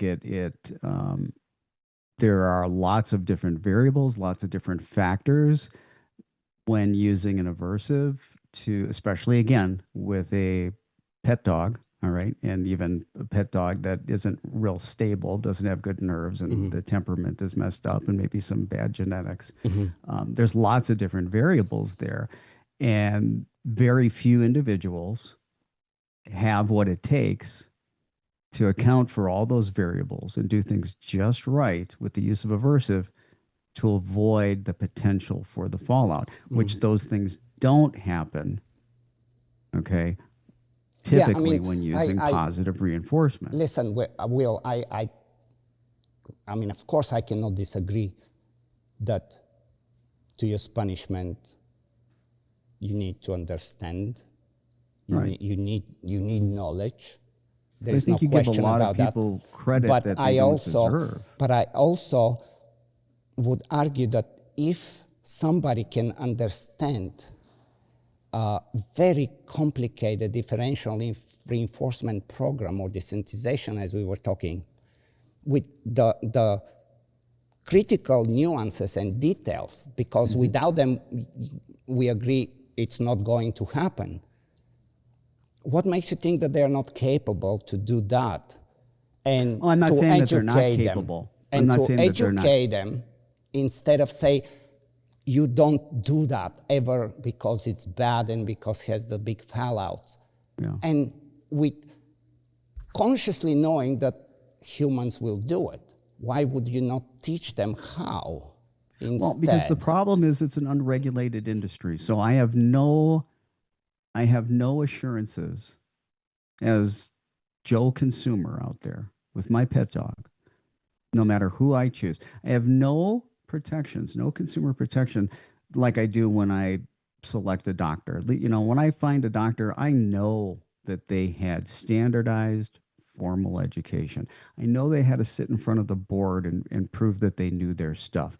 I know that they have to have continuing education to keep current on the latest and greatest science-based, evidence-based practices. And if they are somebody who isn't that skilled, if they are doing things that, you know, are aversive, so to speak, and causing problems, that there is some governance, there's some disciplinary action that can be taken, you know, to help get that person back on, that doctor back on track, or if that doctor is going to be doing things that are going to be causing harm, to take away that license. We don't have that, and you know we don't have that in the dog training world. So it's this huge crapshoot. And while maybe I could trust you with my pet dog doing those things, there's a whole bunch of people out there Right, that and I that's can't. absolutely And my 100%. point is this: when we can teach things without the use of aversives, why why would we do it with it? And you know, you're talking about why not teach the force free community how to be extremely skilled with aversives? Well, why not teach the balance community that you don't need to use aversives? So I mean, we can go both Listen, I mean, ways with that. I hear what you're saying. In a perfect yeah, world, we'd all have incredible skills. I spent a great deal of my time learning. And if I was to collect CEUs from webinars and You do, but conferences you and know you're things not. like that, Everybody's not you. no, the Either. reason where I'm going with is actually a different point that I want to make. It's basically the the whole force-free community lies bluntly that certain things are having huge fallouts no matter what, and that positive reinforcement works. And they do so without the education in aversives. Oh, I agree. The one thing I will tell you is that um, anybody that did not start training dogs where they were using aversives, if they are coming into the industry and they're going through, say, the well-known dog training schools for positive reinforcement, you know what they are. Mm.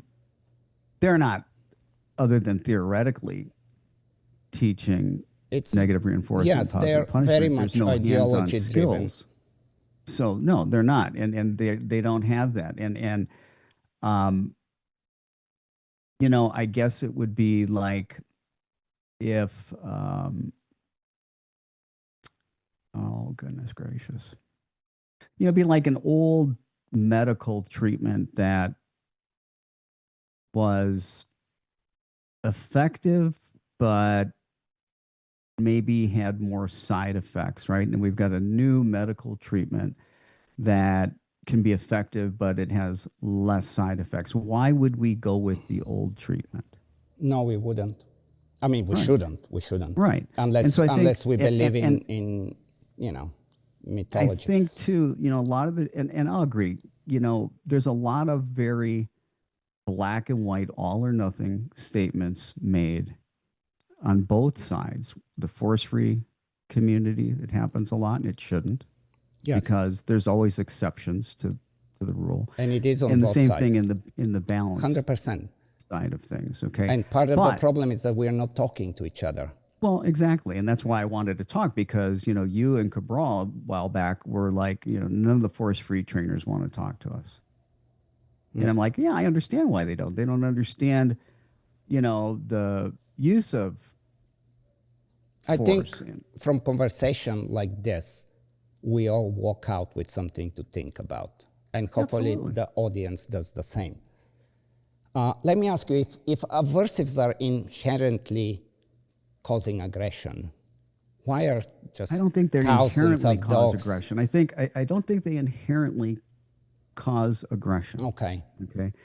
I think that the improper use of it certainly can.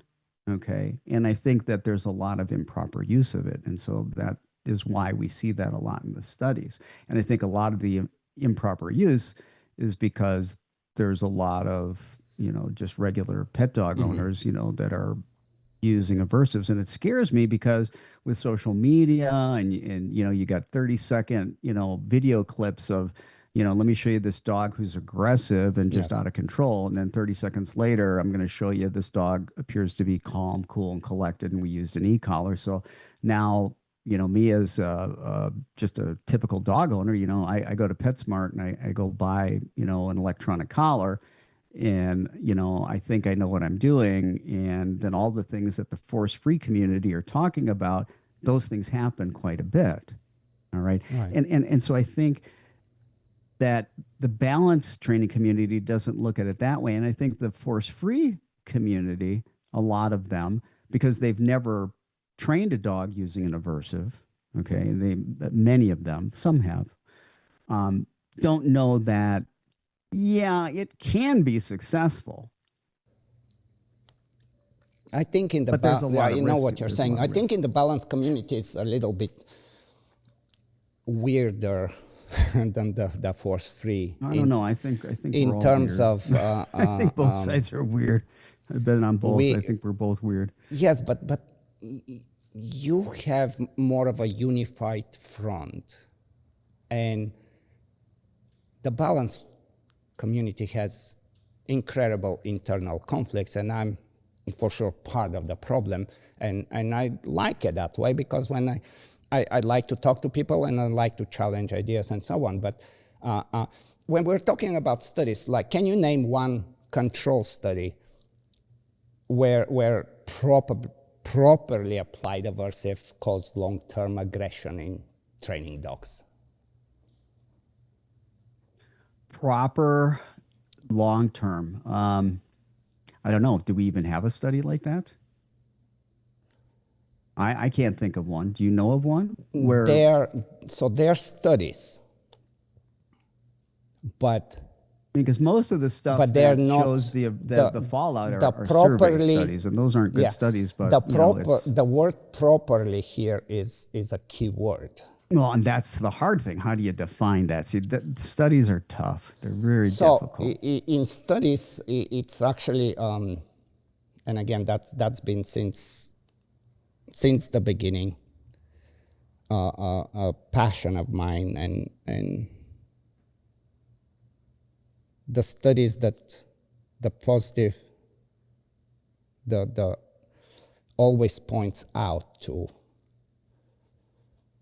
I think the biggest one in the force-free community would be taking a look at the studies where the training uh, methods were compared, and the ones that compared the positive reinforcement to the e-collar training, where the e-collar trainers were selected by the e-collar manufacturers. I think that's the big one that the force-free community Yeah, likes to hold on to, because it shows that there was no advantages according to the study yeah. with the use of the e-collar. And I believe the study showed that the positive reinforcement group, there was less latency, and they responded uh, faster or more often on the first cue. Before we dig into the studies, because I think it's important to, but a kind of different question still. Wouldn't lack of clear boundaries also create frustration and aggression, Absolutely. right? I So agree. one of the, like if you go into the science, like this is, a cornerstone, if you want, in the force-free community, and and you know we are evidence-based, and you're stuck in medieval ages. I mean, I'm paraphrasing, but Yeah. you know the cliche slogans. We follow science, and you use outdated methods, and kind of I was there, but now I know better. Um, Science means something is testable and repeatable, correct? Science is, as far as how I would describe it, would be, yeah, having a hypothesis, right? And designing a study and testing that hypothesis, having And we got to be able to controls. repeat it. Yeah, and it's got to be repeatable. Yeah. Then why don't these studies include dogs with serious aggression or some real world stakes? Well, studies with animals are tough. Just to be able to just get through the committee, to be able to do them is tough. We're dealing with, there's always going to be studies on both sides. There's always going to be outliers, right? There's always going to be a study that's going to show that, aversives, didn't cause fallout here. But we have to take a look at that, looks like what we're having this conversation. Well, what makes that so? Mm. Right? And we talked about timing. We talked about predictability. We talked about control. We talked about Contingency. reading, contingencies, reading Contingency is extremely body important. language, and then when it goes wrong, we need to understand, well, what were the things that caused it to go wrong? And I think, again, most people, unfortunately, want to take a look at things and it's either black or white, all bad, all good. All right. And not looking at the big picture, you know. And I can sit here and say, yeah, that you can use aversives, and it can be done in a way, theoretically, and not just theoretically, but in a practical sense, where the dog can learn, and it's not just suppression, and there's not fallout. Mm. but you got to be really skilled. You got to be really skilled, and you got to have, and you got to, and it depends what kind of dog you're working with. And again, We, where I think I come from, and where I think a lot of the force-free community come from, is that we're looking well beyond professional trainers working with dogs, and we're looking at lay people. And if there's a lot of trainers out there that are making big mistakes, and you know there are on both sides, there's definitely lots of lay people making lots of mistakes. yeah, no question, And no there's a question. huge welfare risk when it comes to aversives, more so than, you know, just training with positive reinforcement. And I know also there are dogs that um, have been failed with positive reinforcement. I get it. And it's not that that doesn't work. It's just like, you know, for a trainer to say punishment doesn't work is ridiculous. We know punishment works. Okay. And I'm not saying it doesn't work. We've been through it. You know where I come from. But we're not, as a industry, talking about the nuances. We're just making these big black and white statements. This is bad. This is good. And this is the my argument and frustration, if you want, with where we are today, where we all are today. You know, just And it's always unfortunate because, like I pulling said, the to rug start with, in I think every most people direction. that work, I think most people working with dogs have good intentions. And that's why it's unfortunate that we're not having these conversations. And I think maybe you thought that we were going to have this heated discussion, and I knew we wouldn't. No, I absolutely am not here to point a finger or I told you so, or like I think I really believe in talking to each other. I agree. And the moment we shut this off, I actually, as soon as it's ready, I will watch it myself, because I know as I'm having the podcast is one thing, but listening to is a different thing. And I know it's going to be takeaways. And I very much appreciate it. The biggest argument and frustration, as I said, is humans and anybody on our planet. We have certain laws. We are pre-programmed. It's baked in the DNA. Trying to convince somebody that punishment or aversives or negative reinforcement doesn't have place, or it's not going to work, or something's going to work better, it will never get accepted. I think this is probably the most dangerous proposition somebody makes. And this is my frustration, because humans intuitively at some point will resort to doing something, and they will not have the understanding and the education how to do it. Just as I was giving you the example of, okay, well, let's ban the electric collars in Europe. Well, I just had like a couple of days ago, one of the owners of one of the companies, and he just came with some other friend. It wasn't like I invited him or anything, but I used the opportunity, just like I've done with everybody that owns electric collar companies. The sales are going up, they're not going down. That tells you that people are not giving up, they're just hiding. And that becomes dangerous. Makes you feel really good on the surface of things. I have a problem with that. Yeah,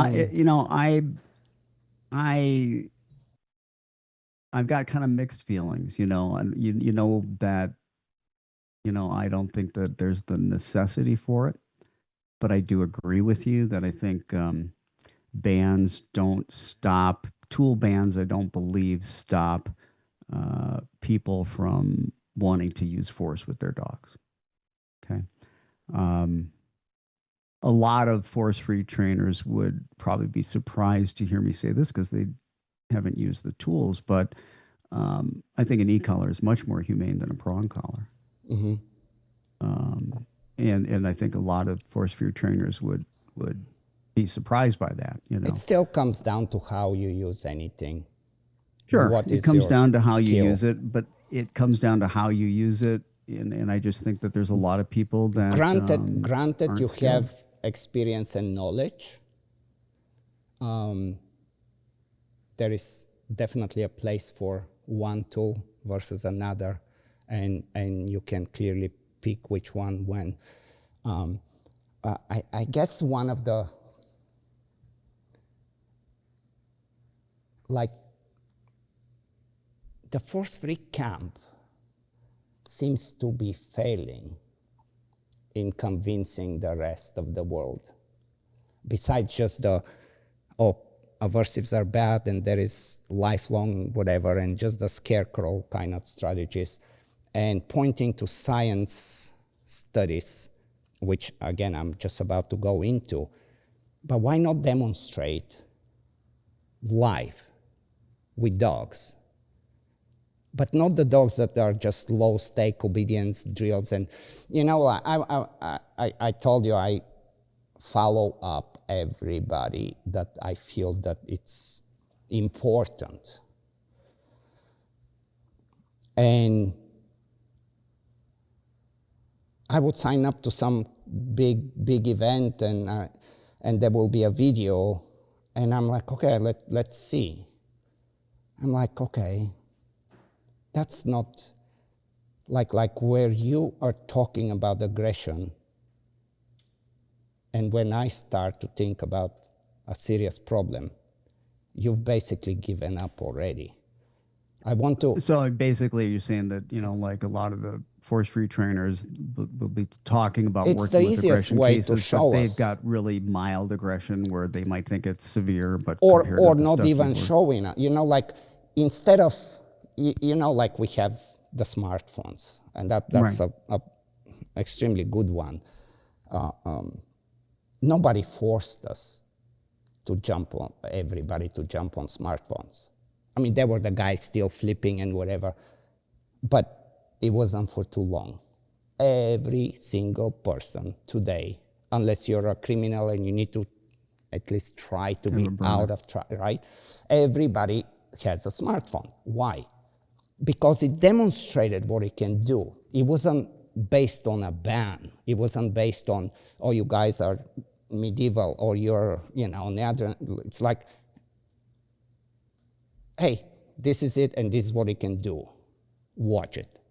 I'm not just telling you what it can do. You watch it. Well, if you're referring to like trainers, force-free trainers, you know, creating videos of their work, like I No, no, said, no, not at all. I'm talking about oh, in the most legit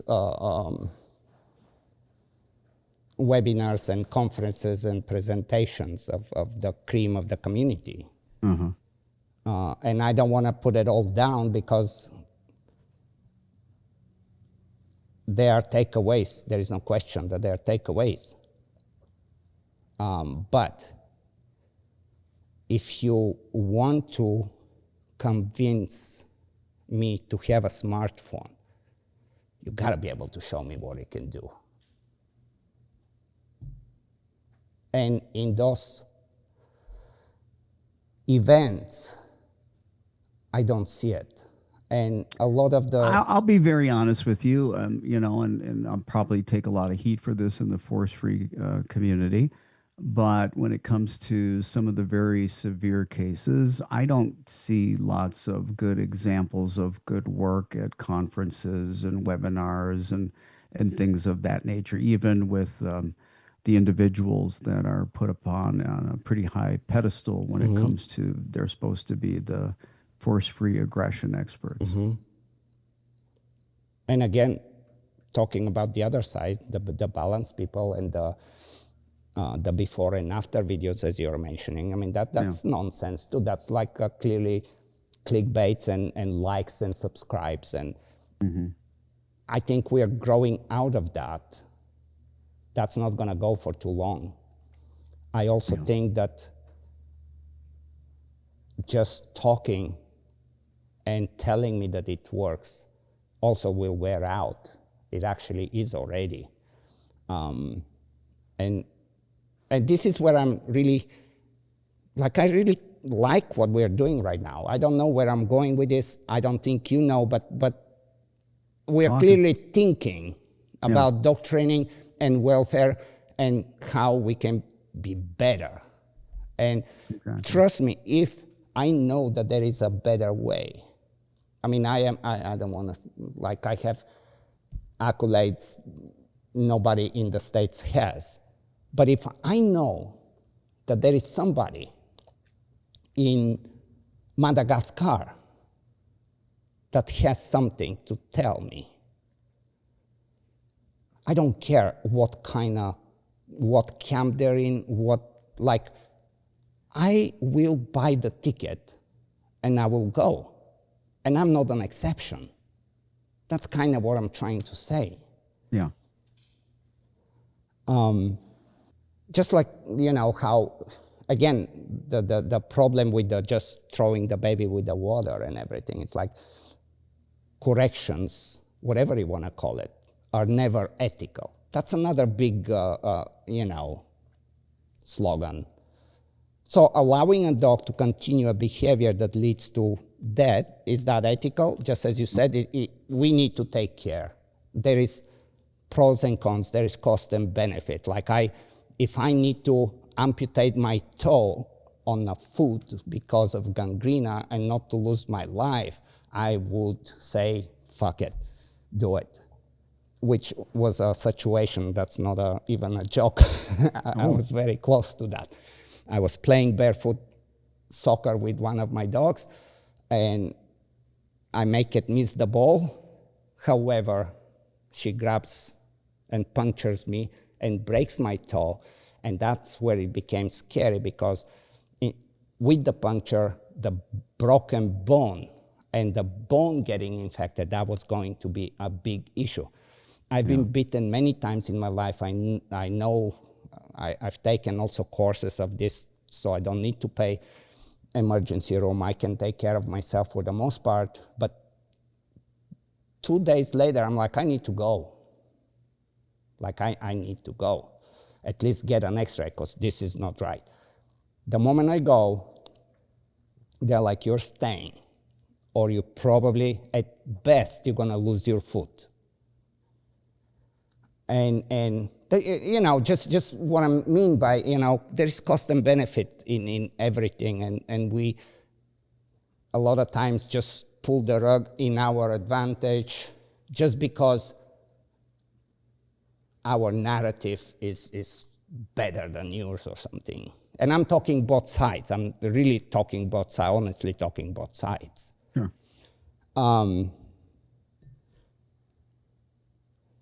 If a single fair correction preserves a lifetime, I think we agreed. There is no, it definitely would reflect more compassion if life matters. I have, again, seen it to where we would say, and that's it's kind of soft spot, and it's almost, you know, it's not controversial, but you all also kind of hinted on it. I mean, it lingers all the time when people from different point of view would talk, and the balance trainer would say, well, you will euthanize a dog before you try aversives. And tell me about that. Well, yeah, I mean, I used to say that too, to the balance training community, believing that, and I think when I hear that statement, what comes to mind is a dog with severe aggression, right? Typically. And where if I thought that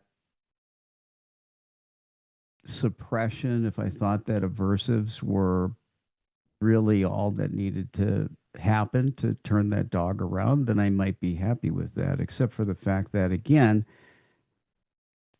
that is a behavior that typically is rooted in anxiety, fear, stress. That dog is those outward behaviors are driven by their underlying emotional state. They need to change an underlying emotional state to really get that dog to not view that trigger as a threat, and then the behavior goes away. And I don't have to use aversives to do that. And I do that day in and day out with very severely aggressive dogs. And um, I'm having success without using aversives Yeah, and I for those again, type of things. that's And I don't know that every positive reinforcement force free trainer, I don't know what their success rate is or how severe the aggression cases are that they're taking on.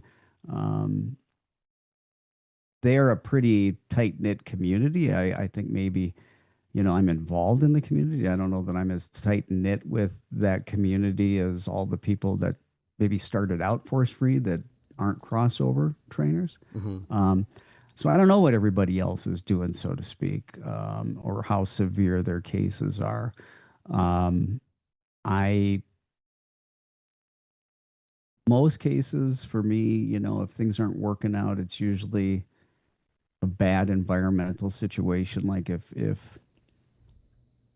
we've got an aggression case and it's not going to be something that you're going to cure. You can make it a whole lot better. But, let's say I'm walking into a home and I've got a single mom with three little kids and things are chaotic. I'm in that house and things are nuts. And I'm like, there's just no way one of these kids is going to get hurt. I don't care. Management always fails.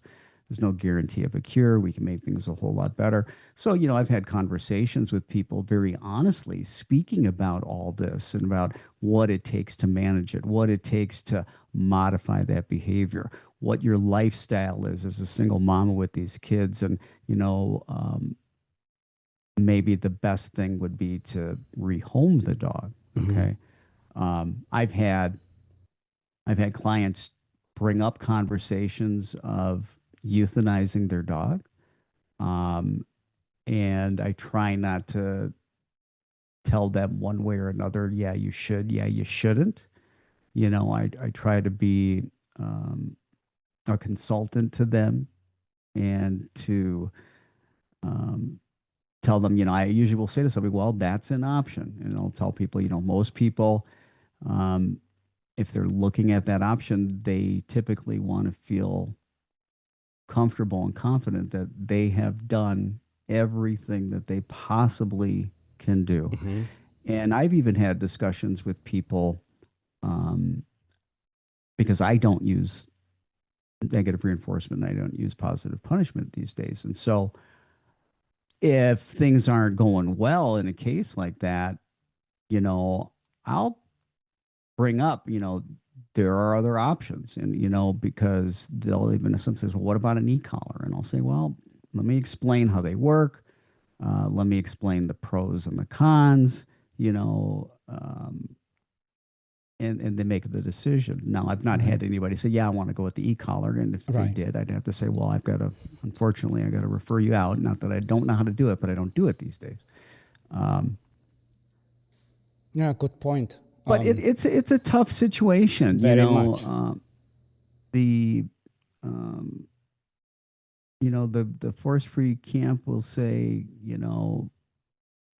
you're quick to run to the correction, quick to run to the punishment. The balance training camp says, well, you'll euthanize a dog before you'll give him a correction. Um, that's tough, and that's a really emotional decision for any pet parent to have to make with their pet. So it's tough. It's a very emotional argument, and yeah, I get it. What kills me more than that is because sometimes those decisions are a little bit easier to make. Let's say you got an 80-year-old woman who has a probably the wrong dog, very energetic, large breed dog, high prey drive, likes to chase, good dog, friendly dog, stuff like that. She wants to she wants to go for a walk, and walks are very, very difficult. And maybe doing all the in-depth positive reinforcement work is a lot of work for this person, and maybe they won't put that effort in, and then they don't get what they want with that dog. Where, yeah, maybe this is a dog that you could teach somebody to use a prong collar, or teach somebody to use an e-collar, and maybe they could have success with that, you know. And again, just as not you that said I would with do medication, that today. you can mediate the situation. You can kind of stabilize the situation and then move into the direction that it feels right and productive. Yeah, it's a always interesting. If it was aggression, I wouldn't be saying, you know, well, maybe this person could benefit from this tool. But, you know, when, again, we talked a little bit earlier about if I were going to use aversives for something, I'd tend to use it more for nuisance behaviors and foundational obedience commands rather than, certainly I wouldn't, I definitely, absolutely would not use it for aggression. Like, what is your experience and what did they teach you in the places that you studied? What's the about correlation when it was in between college, or are you talking about I'm talking about the behavior, you know, all the names that you have behind. You know, it was a lot of a lot of positive reinforcement, differential reinforcement, counter conditioning, Premack principle, desensitization, extinction, you know, all the basic stuff. Yes, and not to cover a whole other part of learning. I think it's shameful. They covered the theory of it, but nobody's they that covered I know the of theory in terms is doing of hands-on with use of aversives in positive But I know how they reinforcement covered camps. the theory because, again, I know exactly the programs you're taking. I know I mean, I didn't go to like Karen Pryor Academy. I didn't go to Gene Donaldson School or any of those things. You know, anything that I did, you know, because I had been in the field for so long before I got certified. Like the certified animal behavior, the international canine behavior. Yeah, it's you definitely we cannot argue that it's ideology rigid. It totally definitely right? Because they're out of the UK and they're big time, you know, force free. Yes, and they're all about welfare. And that's kind of, again, my concern and frustration is like if you really are animal behaviorist international canine animal behaviorist organization, you cannot be ideology rigid. You just cannot be. It's a shame. And the studies and everything that it's taught, it's always the ones that somehow contribute to the narrative of the ideology. The other studies are never ever mentioned. Like, and even for example, you mentioned Clive's study, and you said that you wrote a rebuttal, which I really want to look into because, again, I'm that kind of guy that always interested. Also, I have.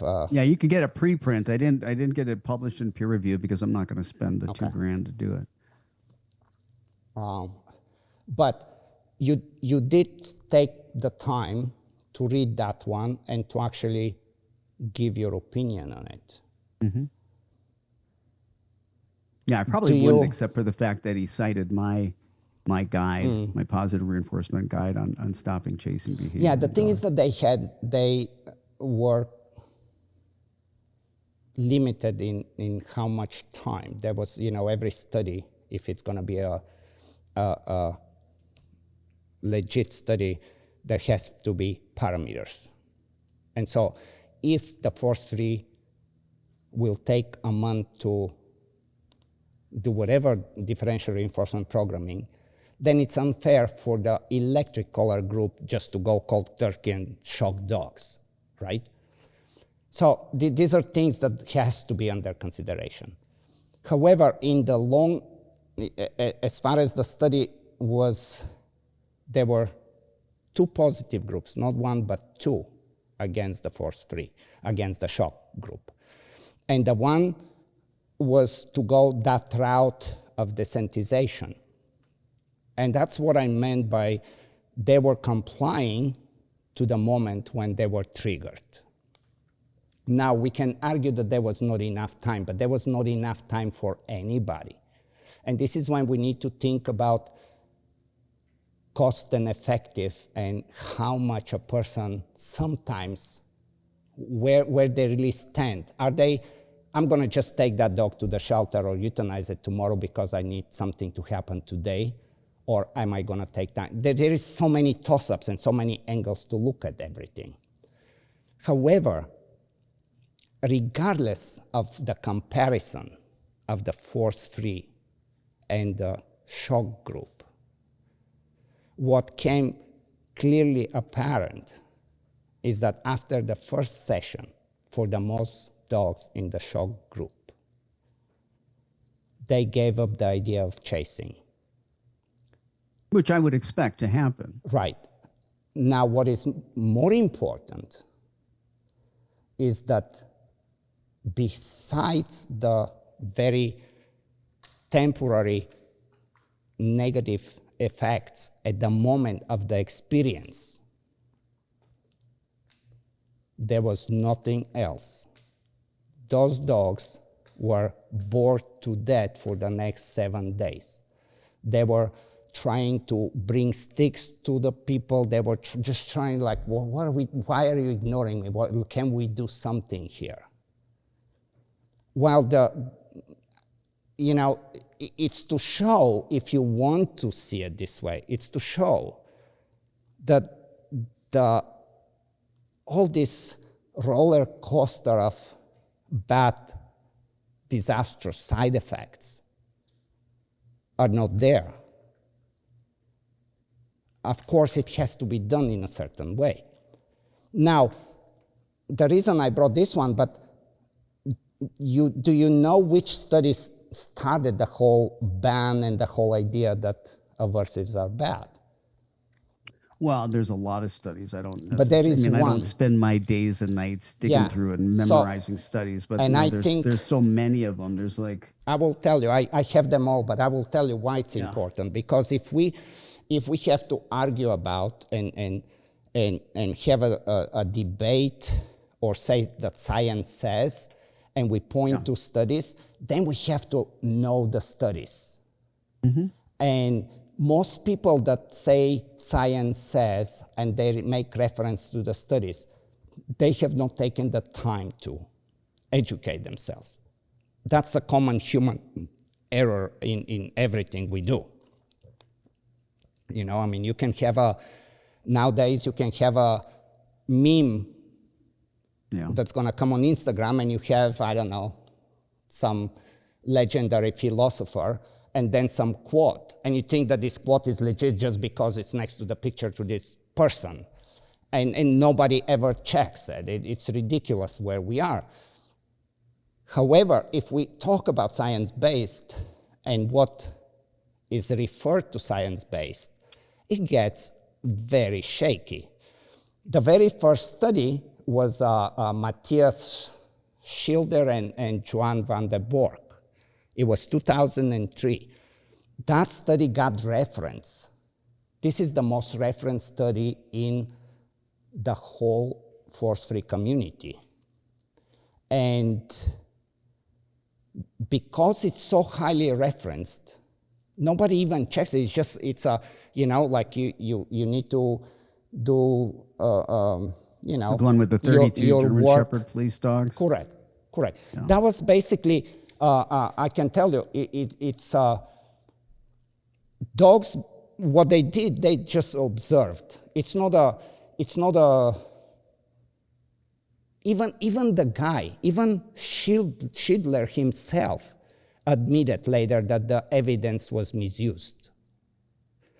And what they did, they observed the dogs during the time when they get corrected for behaviors. So you will have that kind of response. It's natural to have that kind of response. But measuring acute response to punishment doesn't equal measuring or coming to conclusions about measuring chronic welfare.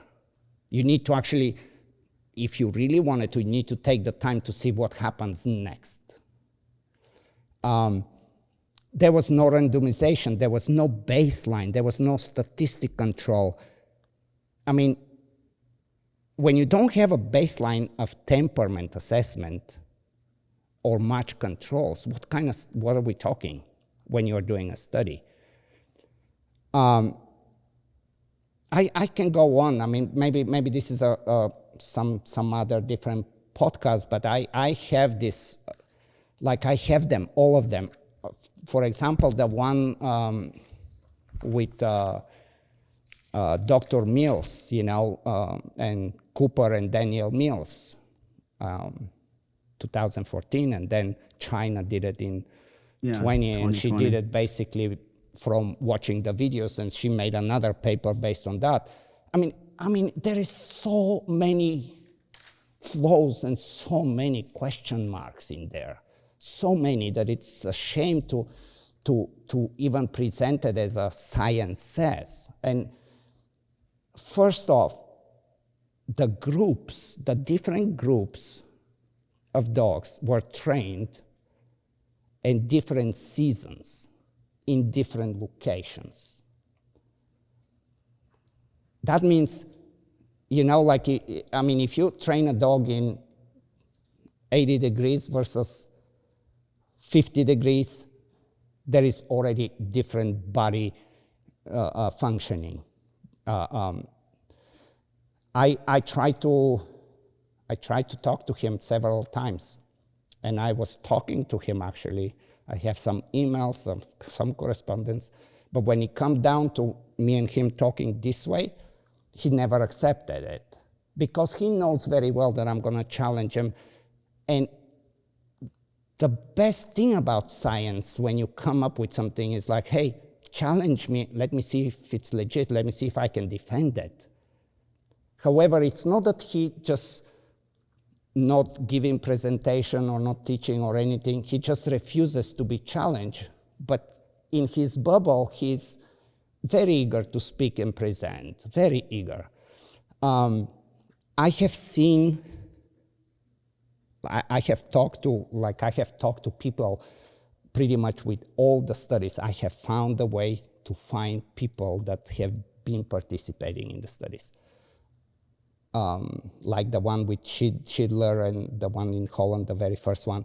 It's a very famous person, and I don't want to say he, she, but he was presenting, and he has a very influential work and stuff. Never wanted to, like in a private conversation, there was a lot to tell me, but would never have the courage to come forward. And I understand it. With Daniel Mills' study, they were comparing predatory instincts and controlling predatory behaviors, chasing sheep. Well, besides the what I was pointing out, I have like 5 pages of flaws of that study. Mm-hmm. But one really serious one is, if you're going to be evaluating training approach on controlling predator instincts, then there has to be some chase. There has to be some open space and some freedom. Now, are you talking about the China? Well, China did. Mills, Cooper, 2020 efficacy of China dog training with and without the remote collar? Yeah. So basically, she doubled down on the videotapes and made another paper of the original study. I'm talking about the original study, which she talks also about the same study. Schilder Vanderborg. But no, that's the Dutch people. Okay. The Cooper and Daniel Mills made the study in 2014. The one that said that the response group, the group without the e-collar responded faster. Correct. Shorter latencies. Yeah. It's all nonsense, because the dogs were on leash. They never even tested recalls. But moreover, the sheep, like you would have two sheep in a 10 by 10 playpen. You cannot even evaluate predatory instincts with a not moving animal. Forget about what animal, whether you're selecting as far as the intensity. Like I can tell you the study that Clive did, the dogs that got selected, they ended up with, I believe, 20 or 19 dogs out of 60. And the main reason was because the dogs that were just hopping and wanting to play, they were not of interest. We really try to focus on the dogs that they have a very different purpose when they're chasing, and this is very easy to see. So there were 2 days prior to the study to begin to actually select the dogs. Yeah, I mean, anyway, my point is that the studies that everybody in the force-free community references, and I'm willing to talk to anybody that is willing to talk to me about it, and just in the same way as you and I are talking, and hopefully somebody eventually will want to. So far it has not happened. Let's get to the point where we basically, the reason, well, I guess the real reason is the one that we're talking about, and I really enjoy it. But on the surface, it was the jackpot post that I made. And yeah. I was surprised, and maybe I didn't, well, I know I did a good job of explaining myself, because after reading so many posts, I'm like, man, am I not explaining myself well? Or do people really don't understand what it is? Are they being just fed that Kool-Aid for so long that it's just how it is? And so where do we disagree? Well, Clive's friend, Erica Freubrocker. She's not necessarily her friend. I know. They've done studies together. But anyway, she did a study, 2022, give the dog a big bone, magnitude, but not delivery method of food impacts preference and reinforcer efficacy. Now, here's the thing that, and again, this is where things have to come out of being black and white, and we got to get into little nuances, okay? Because you talk about a jackpot to different people, and different people have different ideas. Some people say, well, jackpot is high value versus low value. Some people say, no, jackpot is the amount of food that you give, okay? And then there's the thing that you were talking about, which is this surprise jackpot, okay? And my thing is that a jackpot, and that's not the word that's used really in learning and in psychology. It would be jackpot is never used. Yeah, it's magnitude of reinforcer, I think, is the term that they use, or reinforcement Correct. magnitude. And primarily what the studies show isn't. I found the one with Freubrocker that shows amount, or there was one other study where, what was it, rats ran, they could get 6 pellets or 1 pellet, and there was one where the 6 pellet rats were running faster. But then there was another study where they put out a bowl of kibble versus, like a piece of kibble, and there was no difference in that one. It seems like the literature pretty much shows that high value food reward as a jackpot versus amount has some benefit and can increase frequency, duration, and decrease latency, and also more prone to extinction when using high value food rewards, as a jackpot. But I think the other thing too that I found that was missing is that And this goes again back to predictability and control. Okay.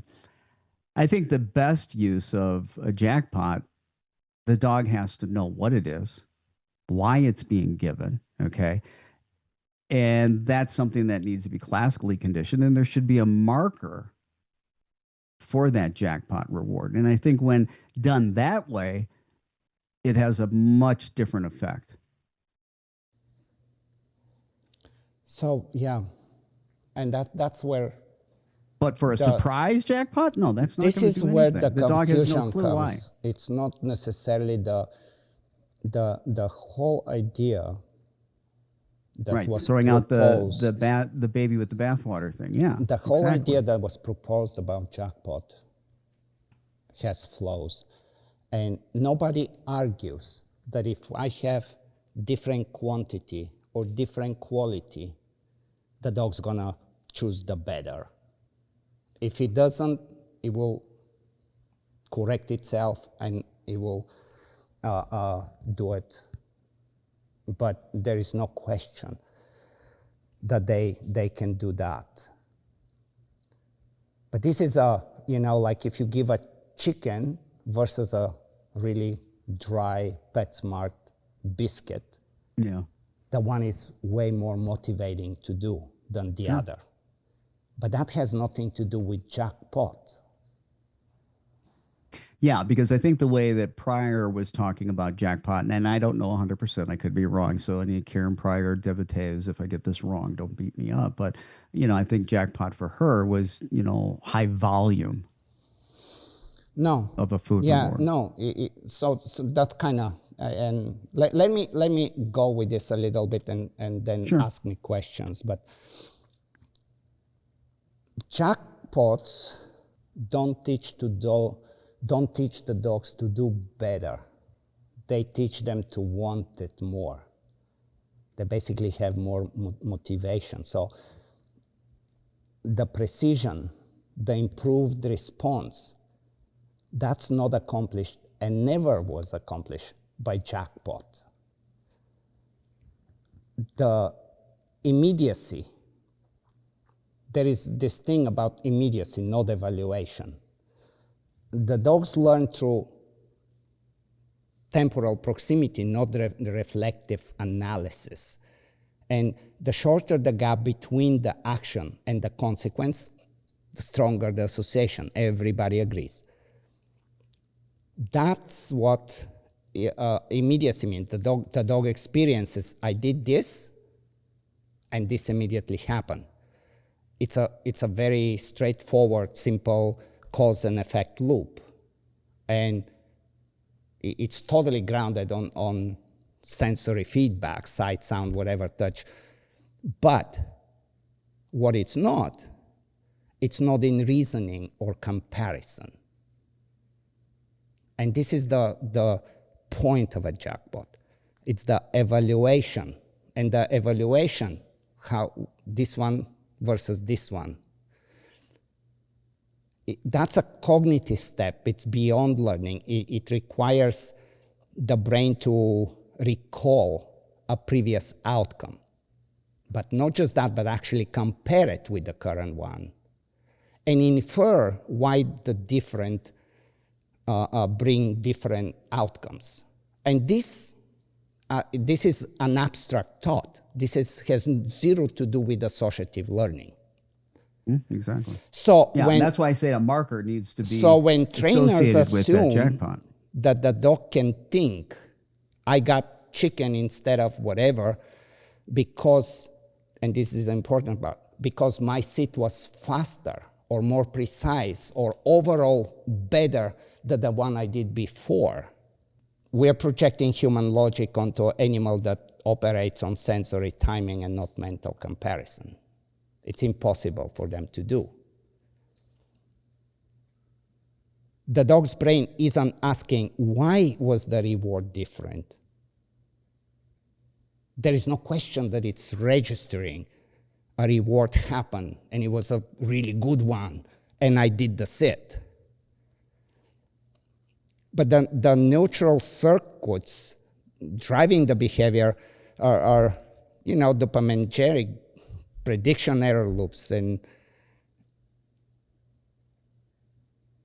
they don't interpret the sides or meaning of the outcome. And basically, if I believe as a trainer that because I did more and better in whatever way on that execution of the sit, and I did an average reinforcing on the one that was an average, the dog cannot put the two together and say, I will do that better the next time. Where we get confused is that the dog gets excited, but this is in the moment. This is, of course, normal. Now, I'm not talking the average sit that we give some treat that the dog doesn't like. Of course, that's not going to go anywhere. But they continue to, they're motivated, they still do the sit. It's just the concept of the jackpot that emphasizes that behavior is better than that one, and that's why you got the jackpot, whatever that means for anybody. Dogs cannot do that. Now, And you as the trainer would have to have a really, really keen eye, and your criteria would have to be very specific, and you'd have to keep jackpotting on that specific criteria. And I believe that you'd have to have a marker for that so that it could be predictable, and you'd have to be very consistent, and then it could be beneficial. But I think without that, just giving that surprise handful of food, the dog can't figure it out. Again, I still will disagree even with that, because it's not necessarily I'm not talking about surprise. I can talk about consistency of always rewarding the better one with more and better, and the other one with so. But you mentioned the important word that actually makes the difference. That eventually, if you are and I'm meaning you, I'm meaning everybody, just conversational. But if you ever improve the behavior and you locked it to your acceptance as that's the ideal behavior, that happens by raising criteria. Mm-hmm. And raising criteria has a very certain steps how to do. There is an element of extinction, which creates some extinction bursts and so on. There is some, withholding of the reinforcement where you get more explicit behavior, so on and so on. That paradigm has nothing to do with jackpot. However, I believe that a lot of trainers eventually, even subconsciously, end up doing something with raising the criteria and upping the demands of what they expect, but they give the benefit also on the jackpots, and that's misleading. There is no one, there's actually very few studies. I mean, I believe 3. And they're like one study is with 2 dogs, another one, I mean, they're as sketchy as they can be. But also there is a very good reason why all the big books never talk about jackpot in that sense. Mm-hmm. That's a human thing. Do you get what I'm saying? No, I do get what you're saying. And again, I think you can make it clear for the dog, but it takes planning, it takes work, it takes consistency in order for, the dog to... But explain planning consistency, because I'm afraid that when somebody starts to talk that way, it just becomes a word salad. So if I precondition a dog to we'll call it a jackpot marker, if you will, okay? And let's say that I'm saying yes for my regular marker, bingo for my jackpot marker, right? And I've preconditioned bingo means, hey, I'm getting not just more, but higher value, because we know the real term for jackpot is magnitude of reinforcement. And we know what really matters is I have to stop you here, because it's not, again, it has not much to do with like we cannot just evaluate the magnitude. The magnitude can evaluate again. I get more excited when I get this versus when I get this. Right. No, and I get But that. My point comparing is, the though, if I want behavior, to refine a behavior, if I want to get a dog that, has a straight let's say, straight sit versus a crooked sit, because I don't want to get, knocked off a half a point on a sit. So, I could, yes, and reward my dog on the straight sit or on the crooked sit, right? But on every time that there is a straight sit, I could go ahead and jackpot my dog with bingo. And if I'm consistent with that and the dog understands bingo, what it predicts, and it gets more, I think that can change and shape the behavior a little bit.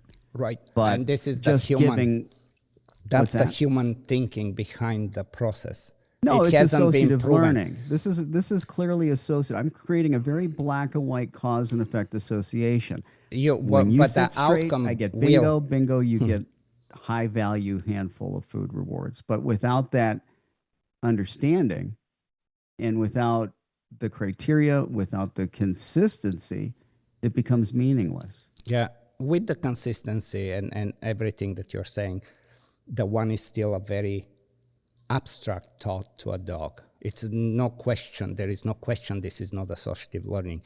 And we know very well that dogs are incapable of reasoning and thinking in abstract terms as we do. So you don't think a dog can learn that when I sit straight, I hear bingo and I get a higher value food reward and more of it than when I sit crooked and I hear yes and I get one piece of kibble. Yeah, that's exactly what I'm saying. We'll have to disagree on that, all the research and all my experience of training dogs in the pet world, in police world, in guide dogs, in high level competition has not shown me that. And I have played with that as well. We, again, confusing motivation and getting excited about the reward to comparing the current response with the one in the past and making that decision that this is why I'm getting the reward. There is zero evidence to that anywhere. Well, it's something that's a conditioning process. It's an abstract thought. Then this is the problem, because for us it's so in our face. It's so like, of course it has to work. But we have that part of our brain that can make that happen. We can think that way. I understand what you're saying.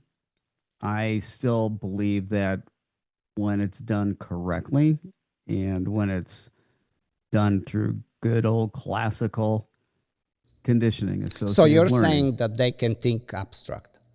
That's what you're because basically. this is not abstract thinking. Associative learning is not abstract thinking. But it's not associative learning. Sure it is. Explain. If I've got a marker that I'm using consistently for one particular behavior versus a different one, and the dog, there's the magnitude of reinforcement for one behavior, that's associative learning. That's classical conditioning. Yeah. Bingo But means I'm getting something bigger and better. Yes means I'm getting one piece of kibble. I'm very consistently only marking bingo and giving the high value, large amount of food reward when I get the straight sit. That dog's going to figure it out. It's very black and white. It's very associative. Right. Yes, there's an operant component to it because there's obviously a consequence, but it's both operant and classical. Let me try in another way. Yeah.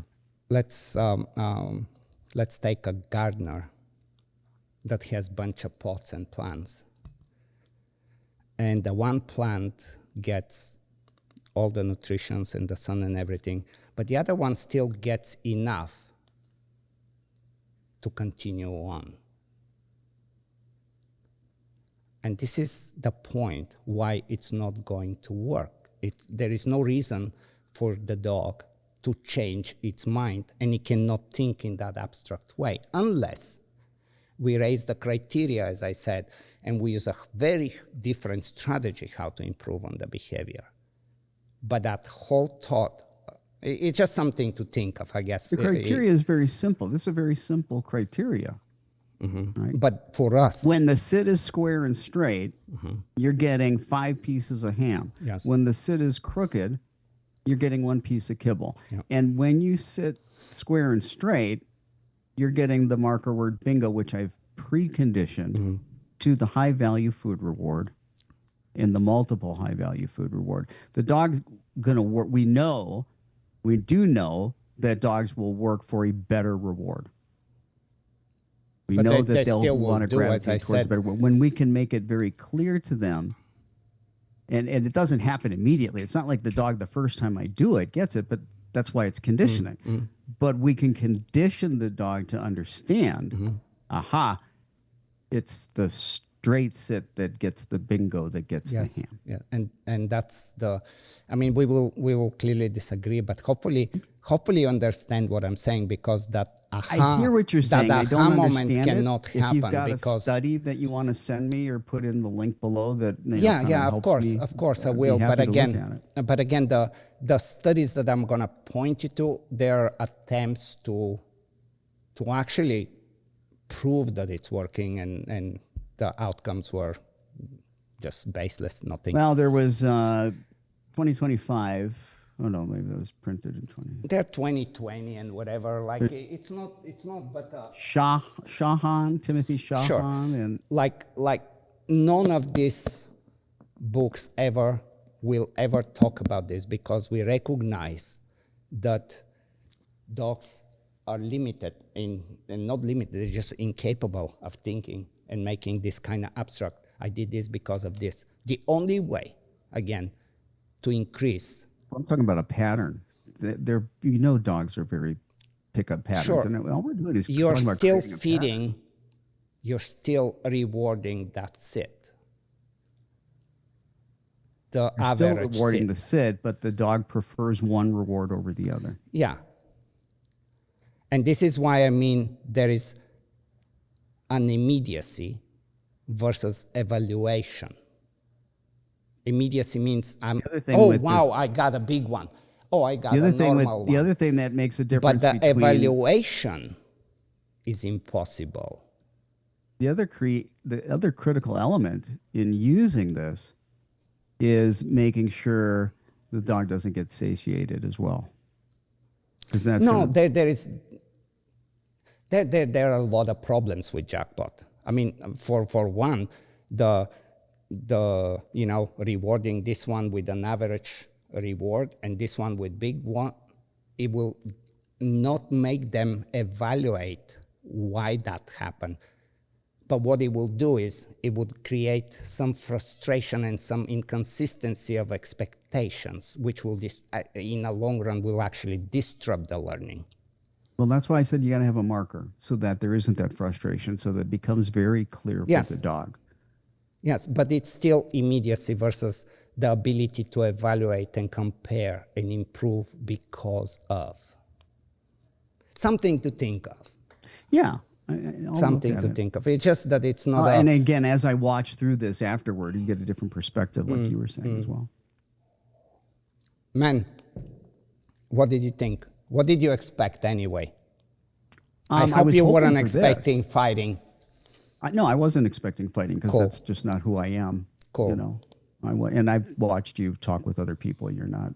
And doing this, it's way more valuable for me and hopefully for you than going over on Facebook on posts and it's just as good as the social media is, man, it's so dangerous. You want to talk about so dangerous. Modifying behaviors and what social media is doing to us, boy. And then you have all the bots that Exactly. jump in the conversation. Oh. Yeah. Anyway, scary. I would love to have you back again, man. Yeah, I appreciate it. It's been a good conversation. I know. Again, it's not about me convincing you or you convincing me. It's about having the opportunity to talk to each other, and I think it's super important for us to do. And as I said, I know I'm gonna walk out, and I'm gonna be for the next few days. You're heading to Europe. Is that what you're doing? Yeah, I'm going to Europe. I'm going to a competition with my dog. Nice. I don't even know what day it is, the dog training Fridays today. So I'm leaving Monday. That's kind of why I was rushing you. And I'm like, man, it's either now or Yeah. 2 months later. And who knows where we're going to Yeah. be 2 months later. It was just organic to make the conversation, you know? So Absolutely. really Well, thank you. It's appreciate been you. great. You as well. Have a good trip in Europe, and look forward to doing it again. I think we will, man. Thank you so much.